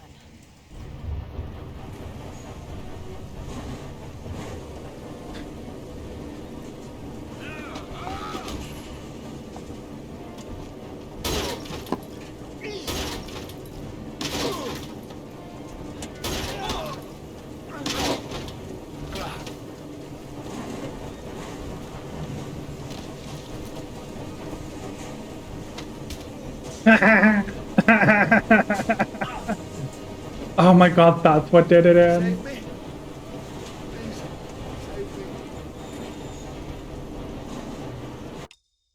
Chat, do we kill this man? Or do we help him? Are we merciful? Did we learn anything from Undertale? 2, is that the option to kill him? Don't remember. He's the only fat man in the game. True. He's the only fat man in the game. Drop him? Okay. Okay, I'm gonna do a poll. Oop, I forgot I was doing that.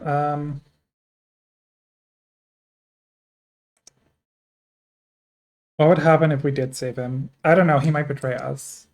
But we will have learned a lesson from Undertale. I have to do math? Oh, Jesus. No. Twitch, please don't fucking automatically play things. I hate it.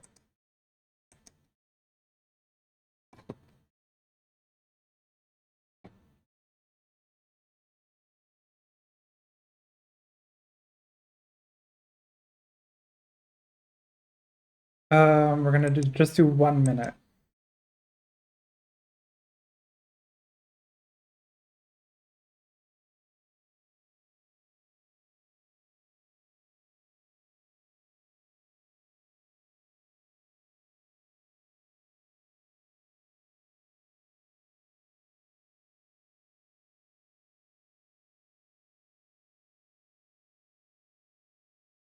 You're allowed to vote multiple times. Okay, 3, 2, 1, go. Do we kill? Yes or no? You have to protect men. They're so vulnerable. If you think about it, men are the most oppressed group of all. Not only is he fat, JD is a cop. Jaden. Oh, I'm seeing a lot of votes for killing the cop. Evil cop. Have we learned nothing from Undertale? Oh. We might save him. Oh no, we might kill him. Oh, fuck. What will we do? Oh, we've learned a lesson from Undertale. We're saving him. We're saving the cop. Oh, fuck.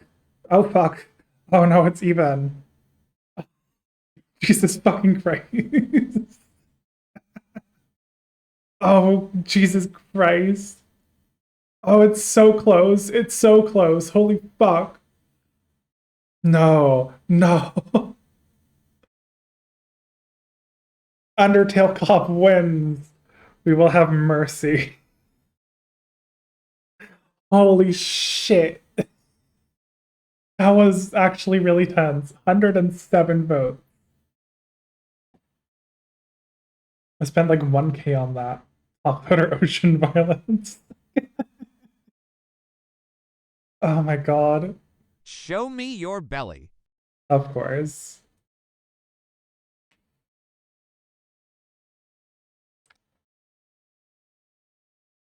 Okay, are we all ready to have mercy? Yummy Slurpee. Ooh. Are we all ready to have mercy on this cop? There's a new Yummy belly voice. snack. When I made the belly thing, I filtered it through like 10 different text-to-speech voices. I think only one of the voices is feminine. I don't remember. It's like an Easter egg. I don't know.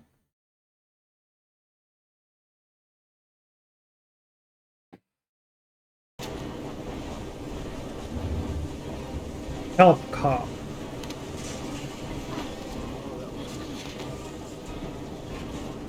Wait, I forgot Shelby is a cop too. He's an ex-cop. He's like a private investigator. Fuck.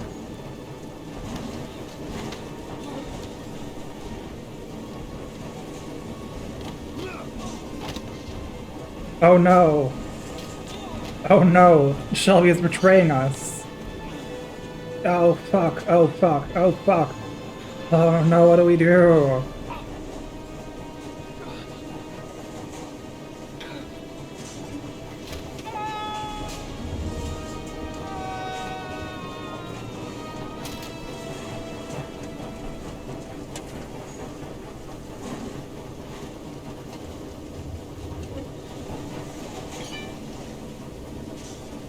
Permakov says, does that make him good? He kills children. That's like a hobby.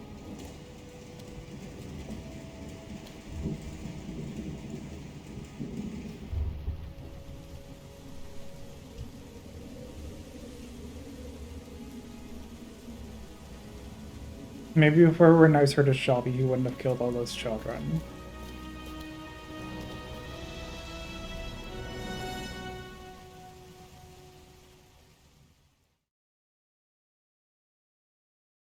There was general relief this morning when the police announced that they had found Sean Mars alive. More than Jesus, that's a scary model. Mars had been imprisoned in a well by the man known as the Origami Killer. The successful resolution of this case was made possible only by the bravery of Ethan Mars, who the police believed at one point to be the killer. It is no doubt due to his great courage and tenacity that he succeeded in foiling the plans of the Origami Killer. The police commissioner presented him with an official apology today. Our main headline today: it is reported that the police have identified the man thought to be the Origami Killer. Origami Scott Killer. Shelby, 48, is a former police lieutenant who claimed to be a private eye hired by the families of the killer's victims. Despite a citywide manhunt, Shelby has not yet been apprehended. Police are now mounting a nationwide operation in an effort to arrest him. Unfortunately, the Origami investigation Killer. has cost the life of Norman Jayden, the FBI profiler working on the case. Jayden was killed while trying to arrest the Origami Killer in circumstances that remain unclear.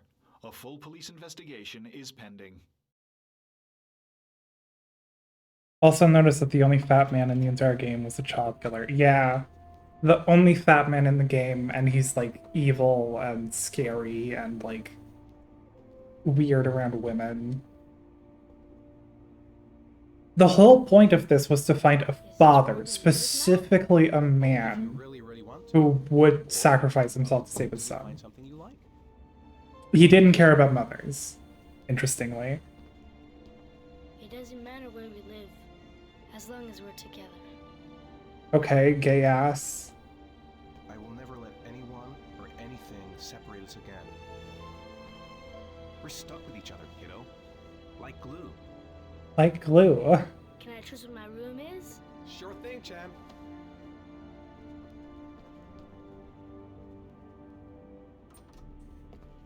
One of the super best friend plays bingo was Fat Evil, because fat men are always evil in David Cage games. I don't know if there's that many fat characters in David Cage games. I think there's like one other one in Detroit Become Human. And yeah, he beats up women. Jesus, this fucking apartment is huge.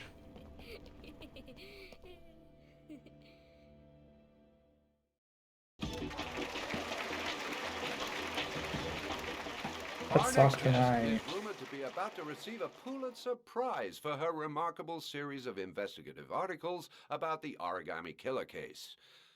Showing incredible courage, her daring intervention led to the arrest of the country's most wanted criminal and saved the life of a little boy. This evening, I welcome a woman who might well be the true definition of a heroine for the ages, Madison Page. Good evening. Thank you. Okay. For talk with us. Now, you've been described as being both determined and tenacious.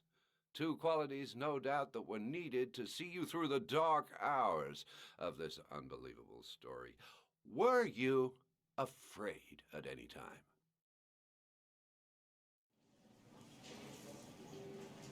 Oh my god. Oh my god, that's the game. Fuck. That's like the game.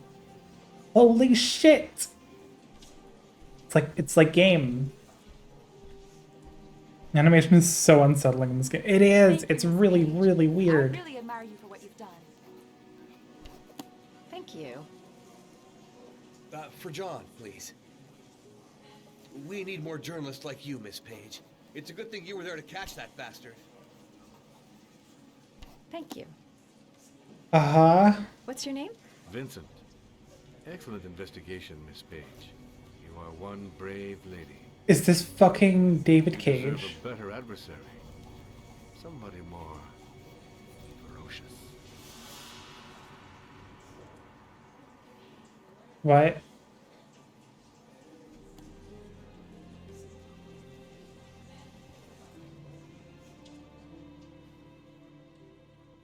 Fucking what? Fucking what? What was that? Sequel bait? I don't know. He's being buried in 2 days in some godforsaken hole in the back end of beyond near Washington. I have to attend as a matter of protocol.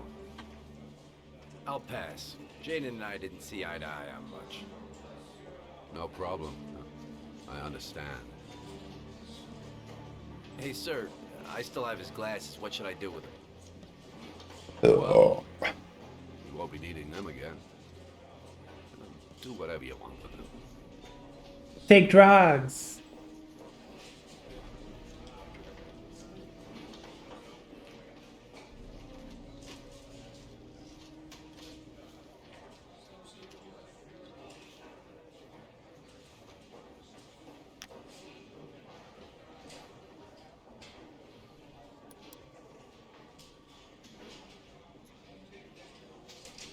Love how he doesn't just throw them out. Put them on, bitch, and take drugs. It's awesome. Yes, good boy. Good boy. Good boy. Okay, you can hurry up a little bit. There you go.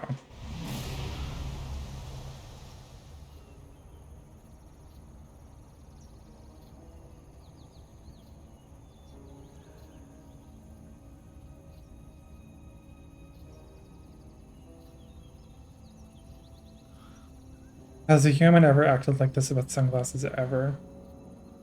No.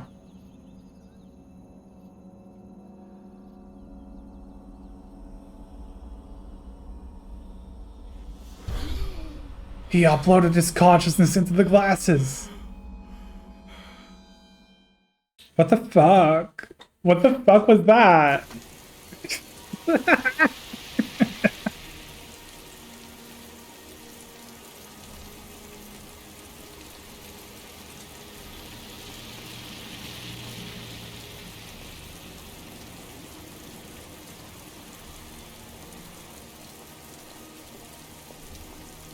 Oh, it's fucking Shelby. Just out and about, wearing the same outfit he always has. Apparently unrecognized by the masses.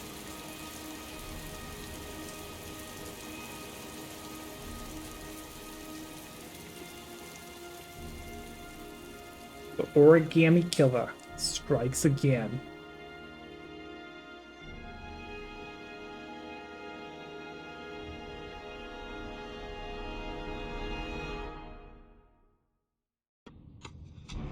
See them again. I'm a father too. That, wow.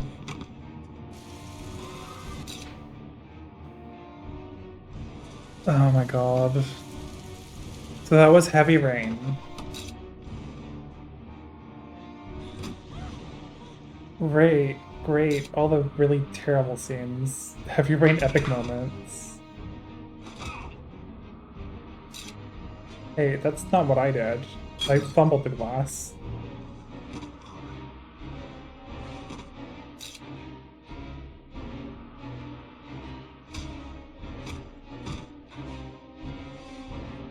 That was a really annoying score.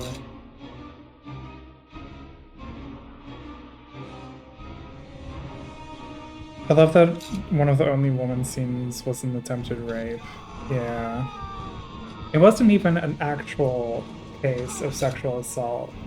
It was like a dream that happened to her.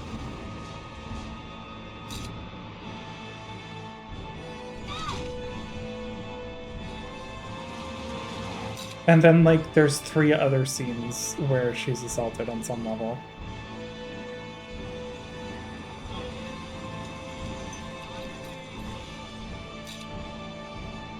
David Cage just really likes torturing women.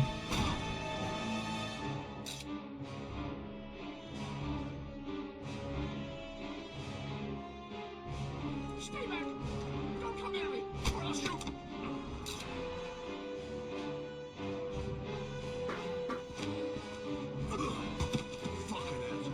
I wonder how many enemies this game has, actually.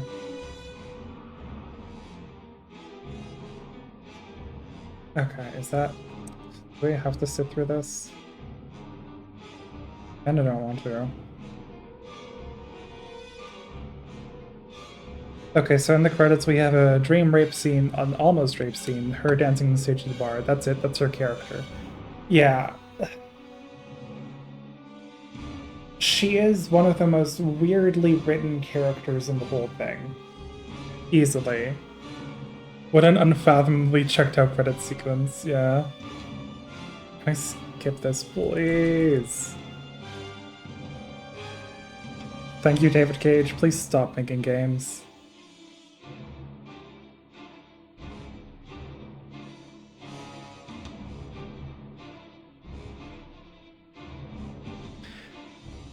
I have to wonder, what was the point of any of this story? You know?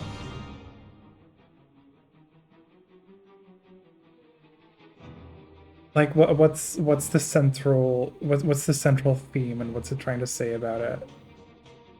Oh, you have to be a dedicated father, or else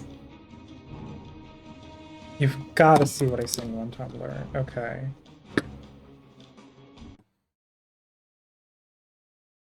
Fathers.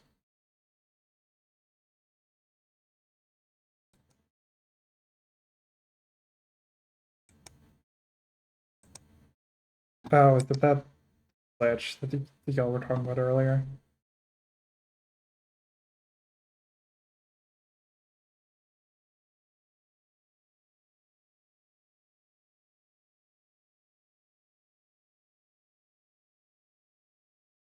Is the timestamp intentional?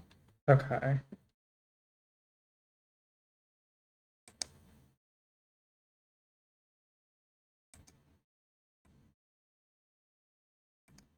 Let me make a little room here.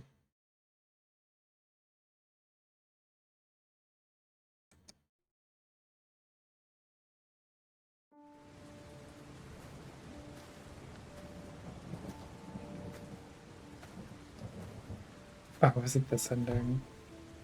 We'll go away from here, Ethan. Somewhere where it never rains.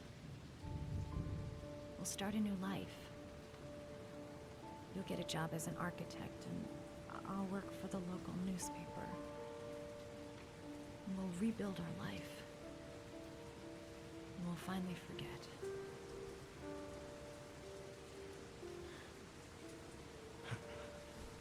How can I forget that my 2 sons died because of me? I loved them more than anything in the world.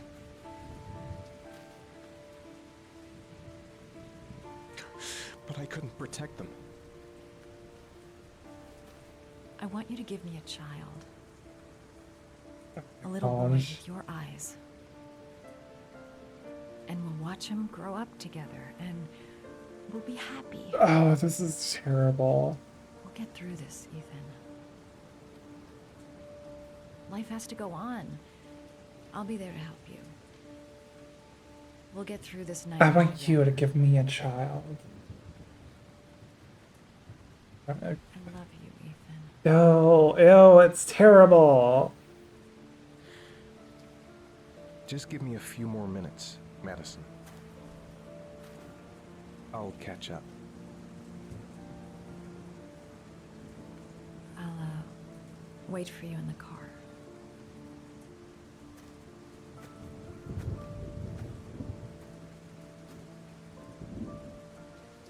Is this in character for her? Not at all. Not at all.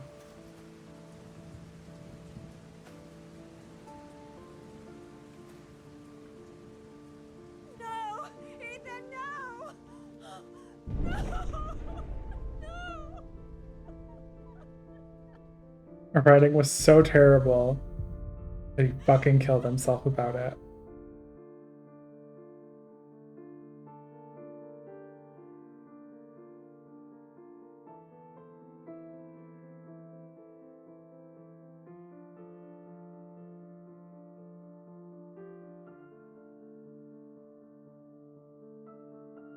Okay. Yeah, Madison is easily like the worst treated character in the whole fucking thing. Oh my god, it's terrible. Like, she's really vague for the most part in what like her actual motivations are.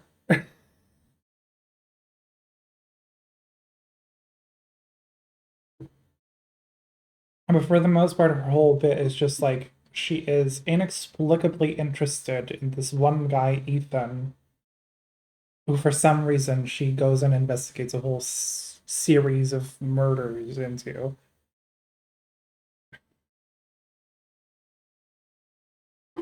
It's fucking terrible. Like, her motivation for entering the story, right, is like she has insomnia and can't sleep, so she has to go to a motel, and that's kind of it.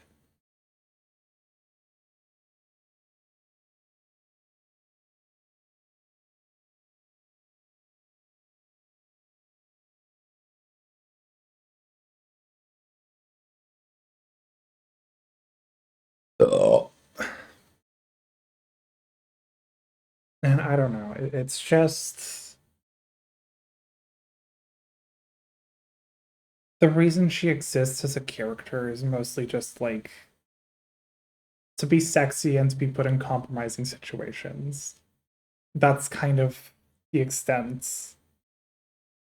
And it feels like her more than any other character wasn't really written with any kind of Yummy snack. coherent through line. You know? Oh, certainly a game, huh? Yeah. I'm really fucked up that Lauren just dies. I don't know if you can save her in that scene. I think I failed to save her both times. Are you talking about Madison or basically every woman in a David Cage game? True. I do feel like the cop girl from Indigo Prophecy is somehow better than this. She has more internality and more motivation and more agency in her narrative. Lauren, that's the sex worker. Lauren was okay. She felt coherent. She felt like she had something going on, but it still kind of falls into the trope where like every character who is a woman in a narrative has to be either like a love interest or a mother. And there's nothing else that they're allowed to do. Right?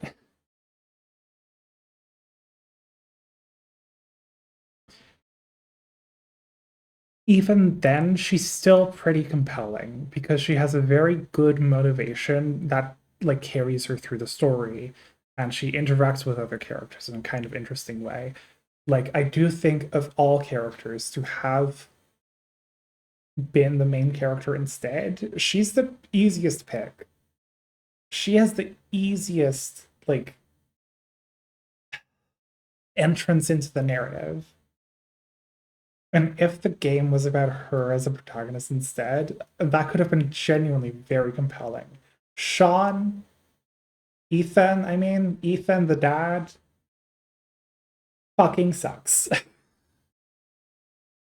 Throughout the whole narrative, he just feels really pathetic and sad and whiny.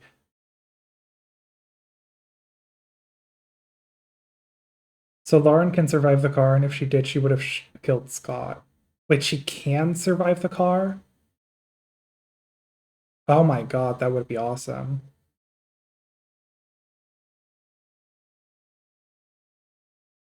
I wish I had Saber. Oh my god. Good for her, absolutely. I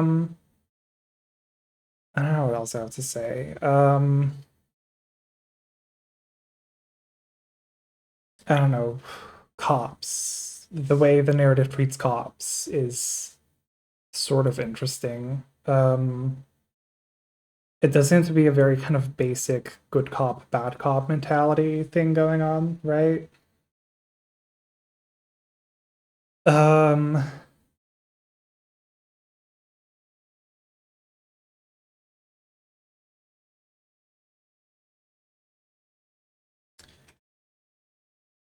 like, I don't know.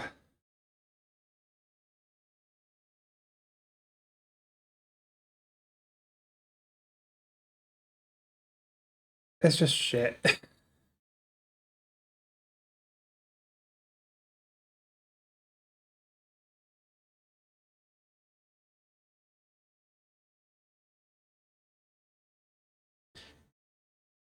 Jaden, I think that's the cop's name. What's next? If my computer can handle Beyond Two Souls, I want to play that David Cage game next. I think.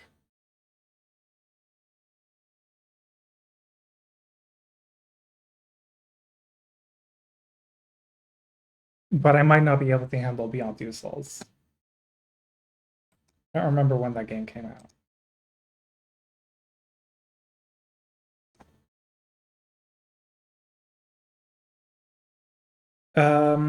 I think in like the David Cage timeline, this is the first time I remember people like showing cracks in their universal appraisal of Quantic Dream and their video games. I think that's the first time I noticed people were like critical of the media that they were consuming with regards to this shit. And people were like, hey, this narrative feels really disjointed and weird and random and incoherent. And I don't know, I think that's interesting. It was not quite at the level of like almost universal critical fumbling that like Detroit Become Human got, where it's really, really shitty takes on racism and activism.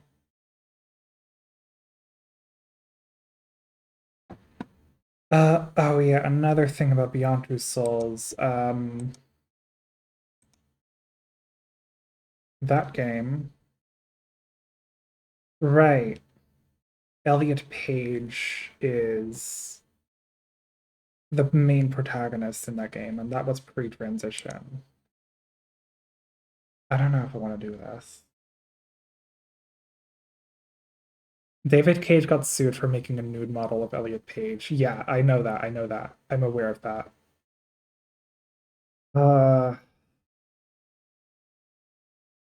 The thing is, on the one hand, I think these games are really, really interesting, not because they're good, but because they're bad. And the particular ways that they're bad are so interesting to talk about. Because these games are very popular and well received for the most part, and I feel like they become these like massive reflections of culture at the time. But also these games have a real human cost.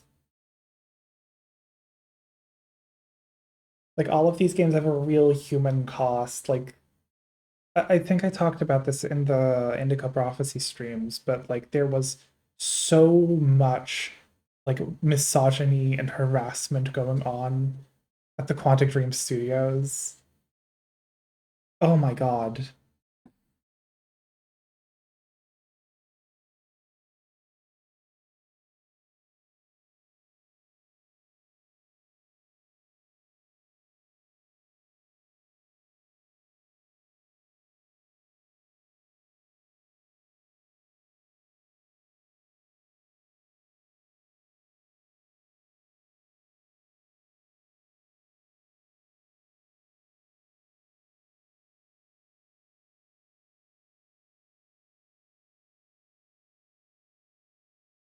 Oh my god, you can buy this game for €3, €4. I will not be doing that. I will not be fucking doing that. If I read it every game so far, I'm not like gonna change that.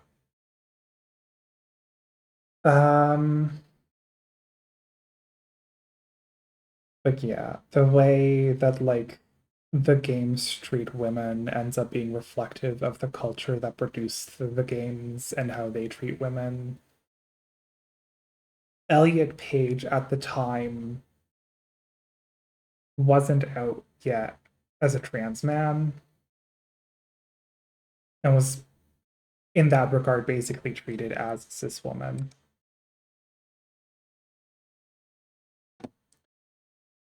And it's fucking harrowing. Jesus Christ.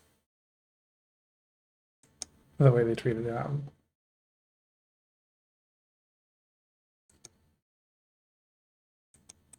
Let me check the Wikipedia.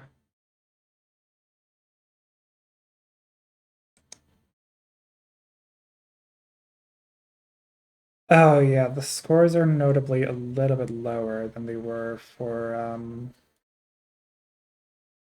what's it called?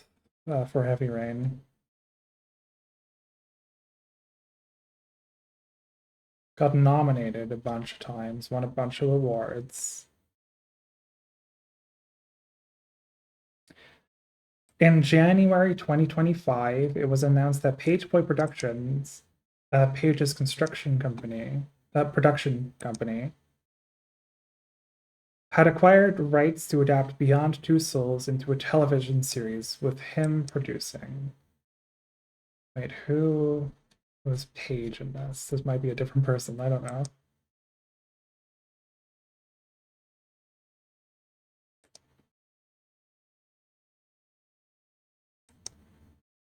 Oh, that's Elliot Page's studio. Okay, I guess he's like reclaiming it.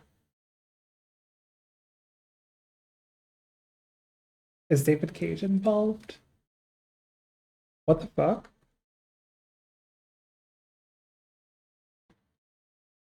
We're absolutely thrilled to collaborate again with Elliot Page on this project, said Quantic Dream writer and director David Cage.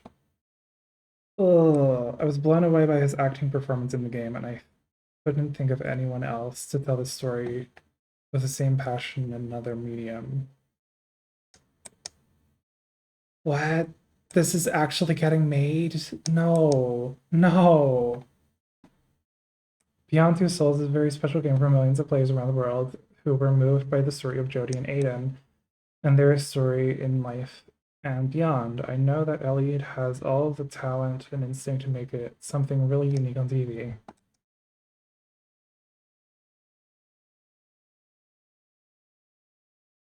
Okay, what the fuck?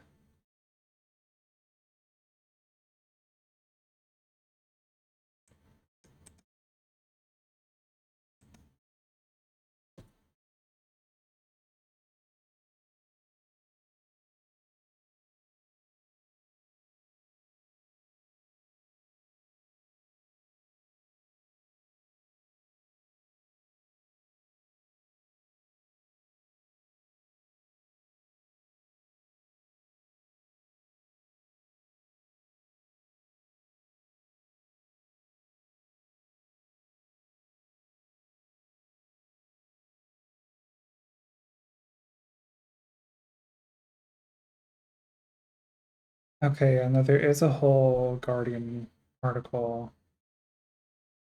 The two French studio heads behind Supernatural Adventure Beyond Two Souls face accusation of inappropriate behavior towards staff. The article is called Game Developer Quantic Dream Accused of Toxic and Sexist Working Environment. This article is 7 years old. French video game studio Quantic Dream has been accused of propagating a toxic work environment, according to reports in 3 French publications. Let me actually just, yeah, there we go. Quantic Dream is one of France's best-known and most successful development studios. It's been blah, blah, blah, blah, Heavy Rain, Supernatural Adventure Beyond Two Souls. Supernatural Adventure Beyond Two Souls sounds like the full title of the game. David Cage threatens to adapt one of his games. Studio heads David Cage and Guillaume de Fondamiere Fondamier are both accused of turning a blind eye to the unhealthy working culture of behaving inappropriately and of behaving inappropriately themselves. Both have denied all of the allegations. The allegations came to light last spring when members of staff, including the head of IT department, filed a complaint against the studio regarding photoshopped images of employees. These images, said to have been created by an unnamed member of staff and distributed around the office since 2013, have alleged to have included racist, sexist, and homophobic elements. Some 600 photoshopped images are said to have been circulated, depicting employees of the 180-strong studio in Nazi uniforms, swimming costumes, and sexualized nurse outfits. Cage and De Fondamier claimed they were unaware that some of the images were offensive. Well, they just didn't know. The boys just didn't know. And told Mediapart that the images have been removed from the company's servers as soon as the complaint was received. I think I've actually read something like this before. However, the IT head has since brought wrongful dismissal complaint against the company through a Paris labor tribunal, and according to Mediapart, elements of the company's working practices came to light during the hearing. Le Monde and Mediapart spoke to 15 current and former members of staff who claimed that the photoshopped images were emblematic of a troubling company culture.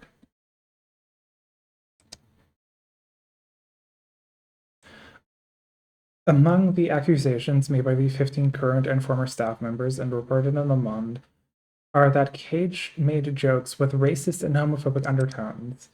Cage told Le Monde that these accusations were ridiculous, absurd, and grotesque. You want to talk about homophobia, he said? We work with Elliot Page, who fights for LGBT rights. You want to talk about racism? We work with Jesse Williams, who fights for civil rights in the United States. Judge my work. Oh my god. What?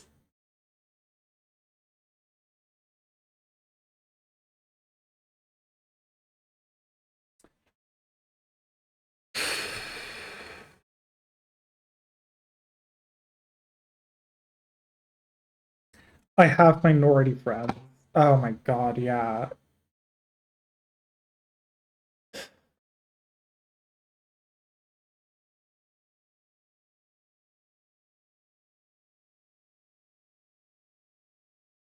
Okay. Elsewhere, De Fondamier is accused by former female employees of acting inappropriately at office functions, greeting people using lips to cheek rather than the more formal and more usual in a professional environment cheek-to-cheek manner of kissing. The Fondamier labeled the accusations absolutely false. Remember that at this time he was already sued by Elliot Page for the nude model. I want to find a source on that at some point. I don't know exactly. This was 2018. January 2018 was when this article is written. The Le Monde and Mediapart reports also detail complaints about long working hours with unnamed staff complaining of routinely working 60-hour weeks plus regular weekend hours. French employment law dictates that a working week is 35 hours and that the working day may not exceed 10 hours. The Fondamier denied staff were forced to work long hours and said that they were paid overtime if they did. Quantic Dream faced controversy in October when a trailer for its forthcoming title, Detroit Become Human, was widely criticized for a scene depicting domestic violence. Some felt the sequence, in which an android attempts to protect children from an abusive father, trivialized the issue. According to the Le Monde report, staff members warned Cage that the scene would cause upset and could be interpreted as misogynistic, but their advice went unheeded. Cage called this a lie, pure and simple. Following the publication of the reports, Quantic Dream released a statement via Twitter. Articles were published today. Articles published today level various allegations against Quantic Dream, its management, and employees. We categorically deny all these allegations of inappropriate conduct or practices have no place at Quantic Dream. We have taken and always will take such grievances very seriously. We value every single person who works at Quantic Dream. It is of the utmost importance that we maintain a safe environment that allows us all to channel our shared passion for making video games.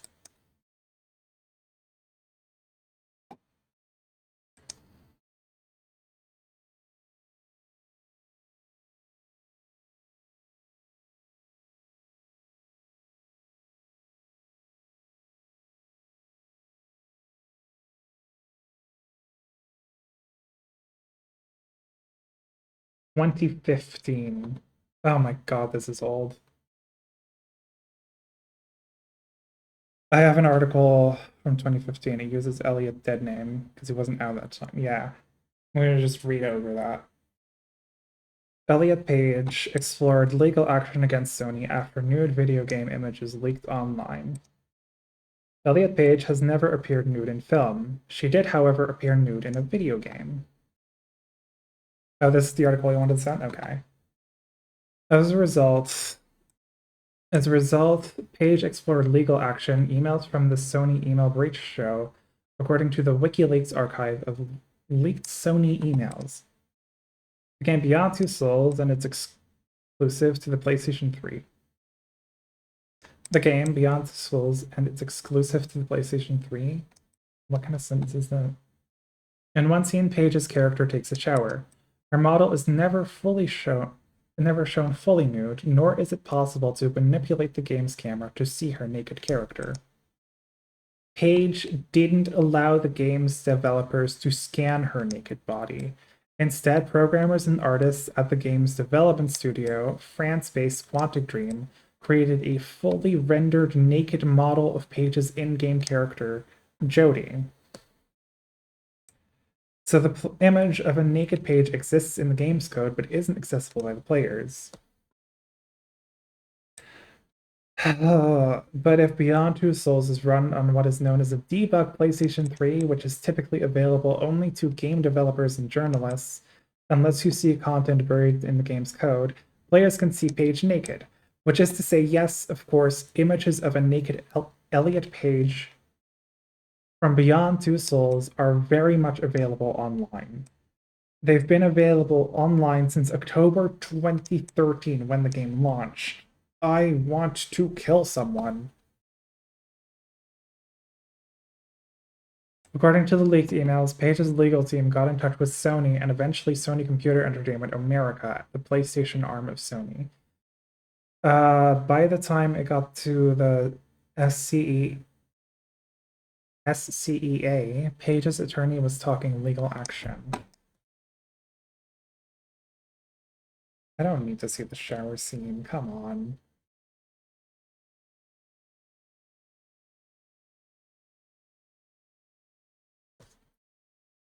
Okay, this isn't too long.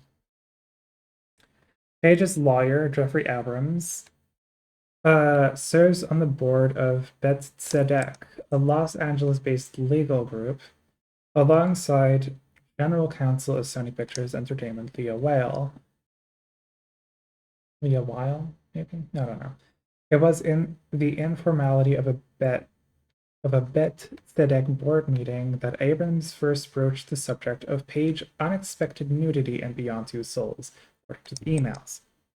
So, okay, what I'm getting here, right, is Elliot never agreed to do a nude scene for this game, right?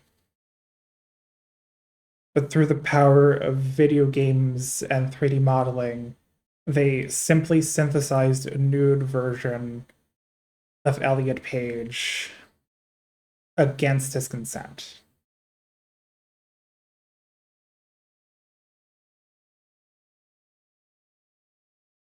This is like...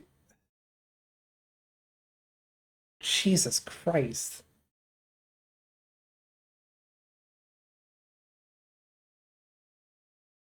Ah, that makes me feel sick. Here's the shower scene from 2013's Beyond Two Souls that appeared in the newer version of the game. We're not gonna watch that. Page's attorney attempted to work out a fix with the game's developer, Quantic Dream, first. The emails say, representatives for Quantic Dream would not engage in mediation and objected to arbitration. Page's lawyer wrote in an email to Weil in January 2014. Yeah, this is not good. When that didn't work, Abrams contacted Sony via Whale to warn of an impending lawsuit on behalf of Elliot Page. Here's what Abrams wrote to Whale in January 29th, 2014. We have been engaging in discussion with Quantic Dream, which is based in France, regarding a potential mediation. Unfortunately, their attorneys at DLA Piper recently told us they would not engage in mediation and objected to arbitration, leaving us with no choice but to file a lawsuit in Los Angeles. Given Whale's position as legal counsel for Sony Pictures and not the PlayStation Group, SCEA, he then contacted PlayStation's chief legal counsel. Wait, no, Whale contacted. She then contacted PlayStation's chief legal counsel, Riley Russell. Responding on February 4th, 2014, Russell told Whale he'd started to look into this, but would need a few days to get all his facts together. Russell said that the game's developer is ultimately culpable for the content of the game, not its publisher, Sony. Moreover, he said in one leaked email, the developer has the responsibility, but that doesn't mean that I won't get sued. The issue was enough for Sony to send takedown notices to websites publishing the images of Elliot Page's naked in-game character. It's unclear where the legal action went, if anywhere, after that. The email thread between Whale and Russell ends there. And we weren't able to find any legal cases in Los Angeles pertaining to Elliot Page, his legal representation, and Sony or Quantic Dream. Representatives for Sony Computer Entertainment and Jeffrey Abrams did not respond to repeated requests for comment.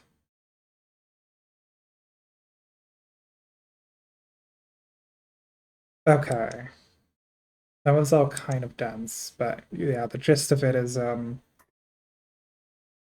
some fucking freaks made a nude scene of Elliot Page against his consent.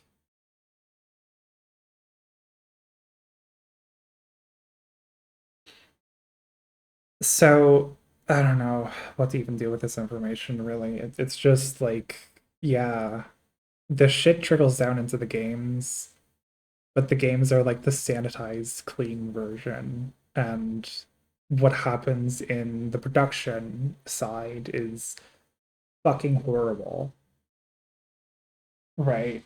I guess that's kind of the point I'm trying to make.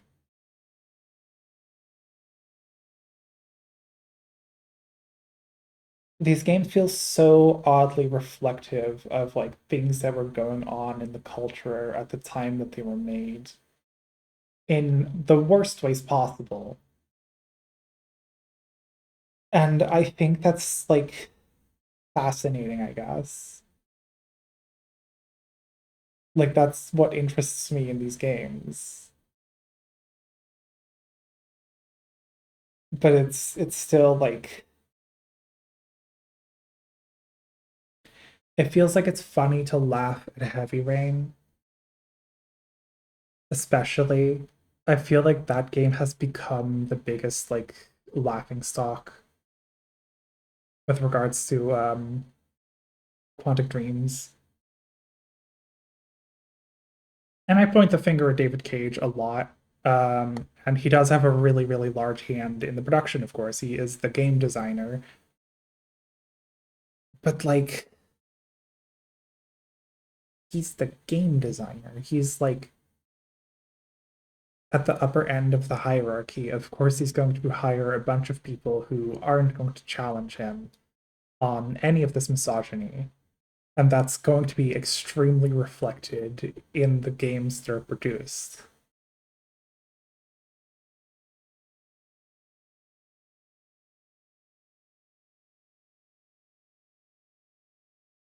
But I think as far as we know, like, Heavy Rain doesn't have a big scandal like this tied to it. Right. Is the thing. Heavy Rain doesn't have like one known thing where like a person got like massively harassed like this. I don't know.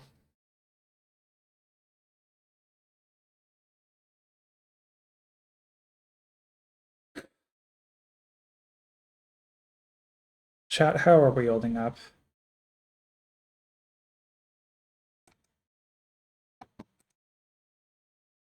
I feel like I'm gonna end like every David Cage game thing with something like this.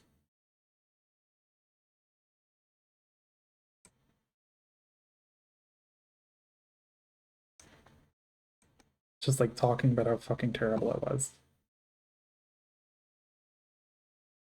I knew there was bad things, but yikes. Yeah. Like the images of employees bouncing around, like images of themselves as Nazis, their female colleagues in like sexual outfits, like Quantic Dream, more like Quantic Nightmare. The fucking misogyny dormant nexus. It's fucking hell.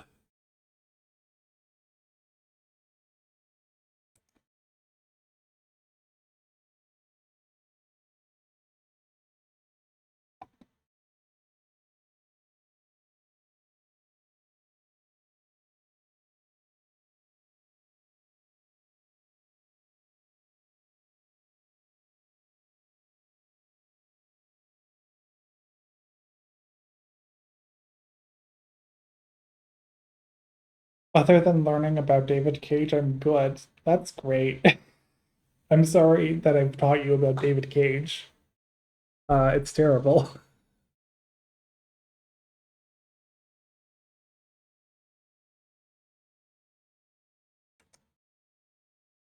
But yeah, it's fucking dire.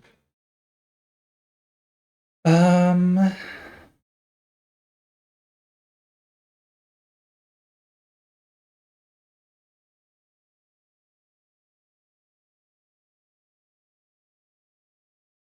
yeah, I think I'm gonna just end the stream actually. I don't really have much more to say, I think. Also, by the way, I haven't been on Tumblr all day and just got to the part where you got your first official hate blog. Oh, Jesus Christ.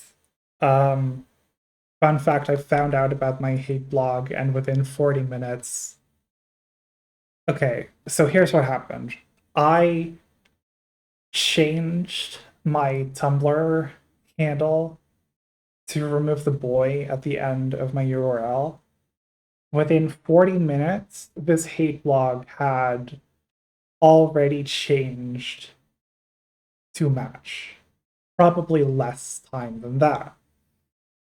I started posting about this hate blog because obviously this is fucking ridiculous. They're genuinely just stalking me seemingly 24/7, closely enough to have catched changes in URLs in a really small frame of time, closely enough to have noticed really small changes in my bio and catalog that shit before I changed it again like a day later. They were watching me very, very closely. Like, this is stalker shit. I posted about this. 40 minutes later, they're gone. Dead.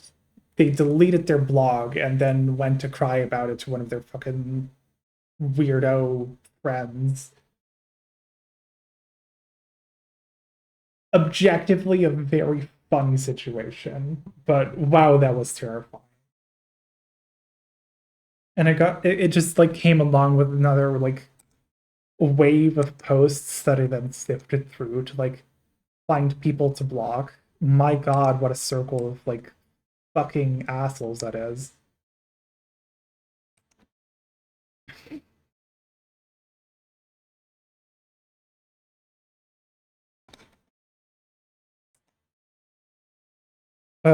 Yeah.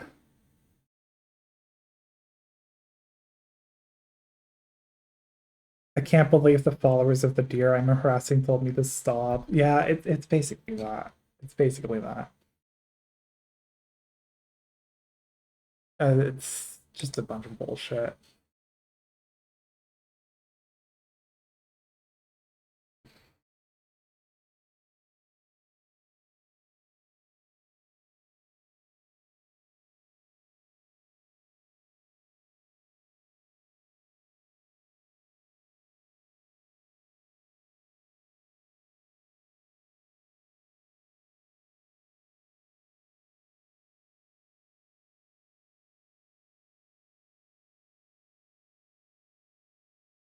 But yeah. These people do not care about trans women. Yeah, that's another thing. Like, oh my god. Like, it's not enough for them to call me out. It's never enough to just call me out, of course. They gotta go after Patricia Taxton as well. And these freaks have like screenshots from private Twitter accounts. Because of course they do. I don't know if I want to talk about that situation, because that's not my situation to talk about, but it did happen. And people are still using that as evidence for why Patricia Taxton is this evil manipulator woman, right?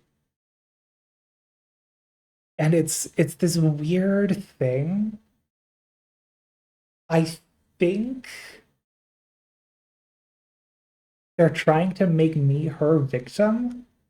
I'm not sure, but I did see a bunch of things on that blog that got deleted, and I didn't get screenshots of it, I'm sorry. So I guess I don't really have evidence to back this up anymore, but I did see it.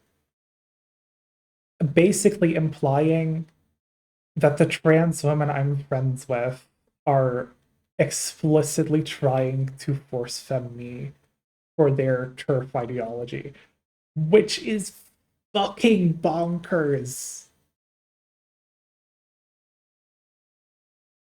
I don't know if I have screenshots to back that up, unfortunately, before the blog got deleted.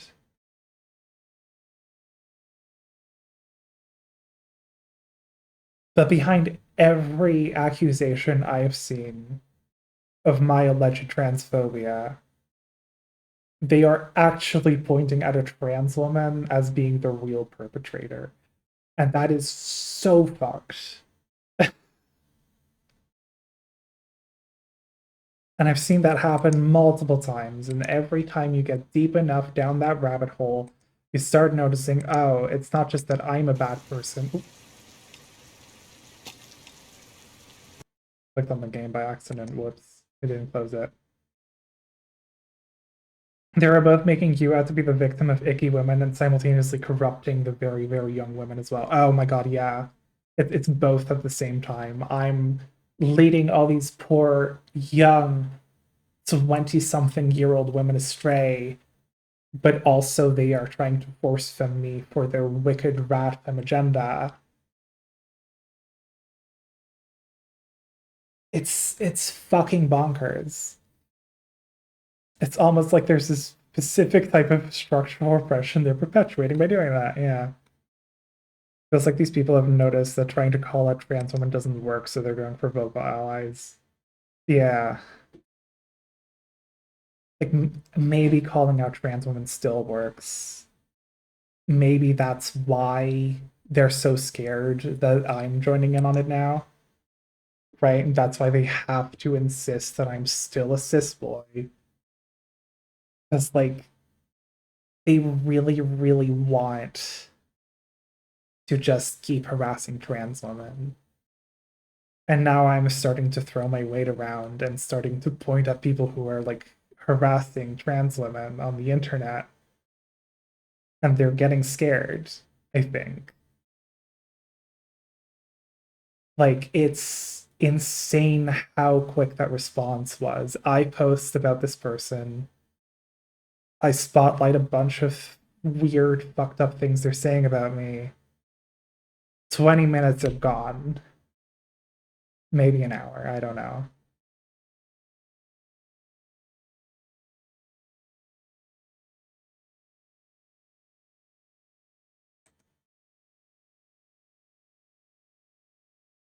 It was genuinely, like, kind of frightening when it was happening, though.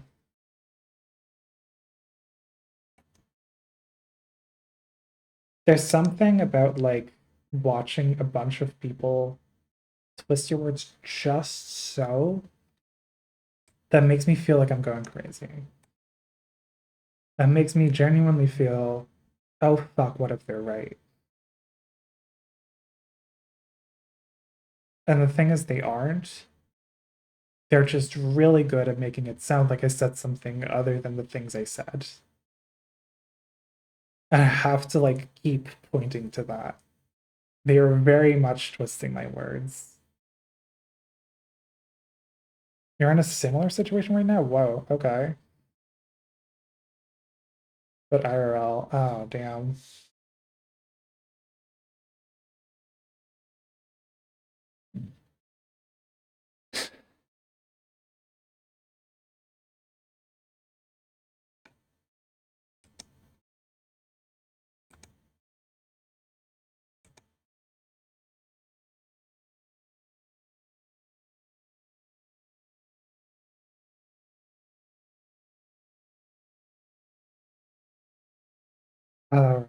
I think I'm gonna end the stream. I think I'm gonna stop talking about this for now. Didn't really want to bring that into the stream anyways. But yeah. Good night, everyone.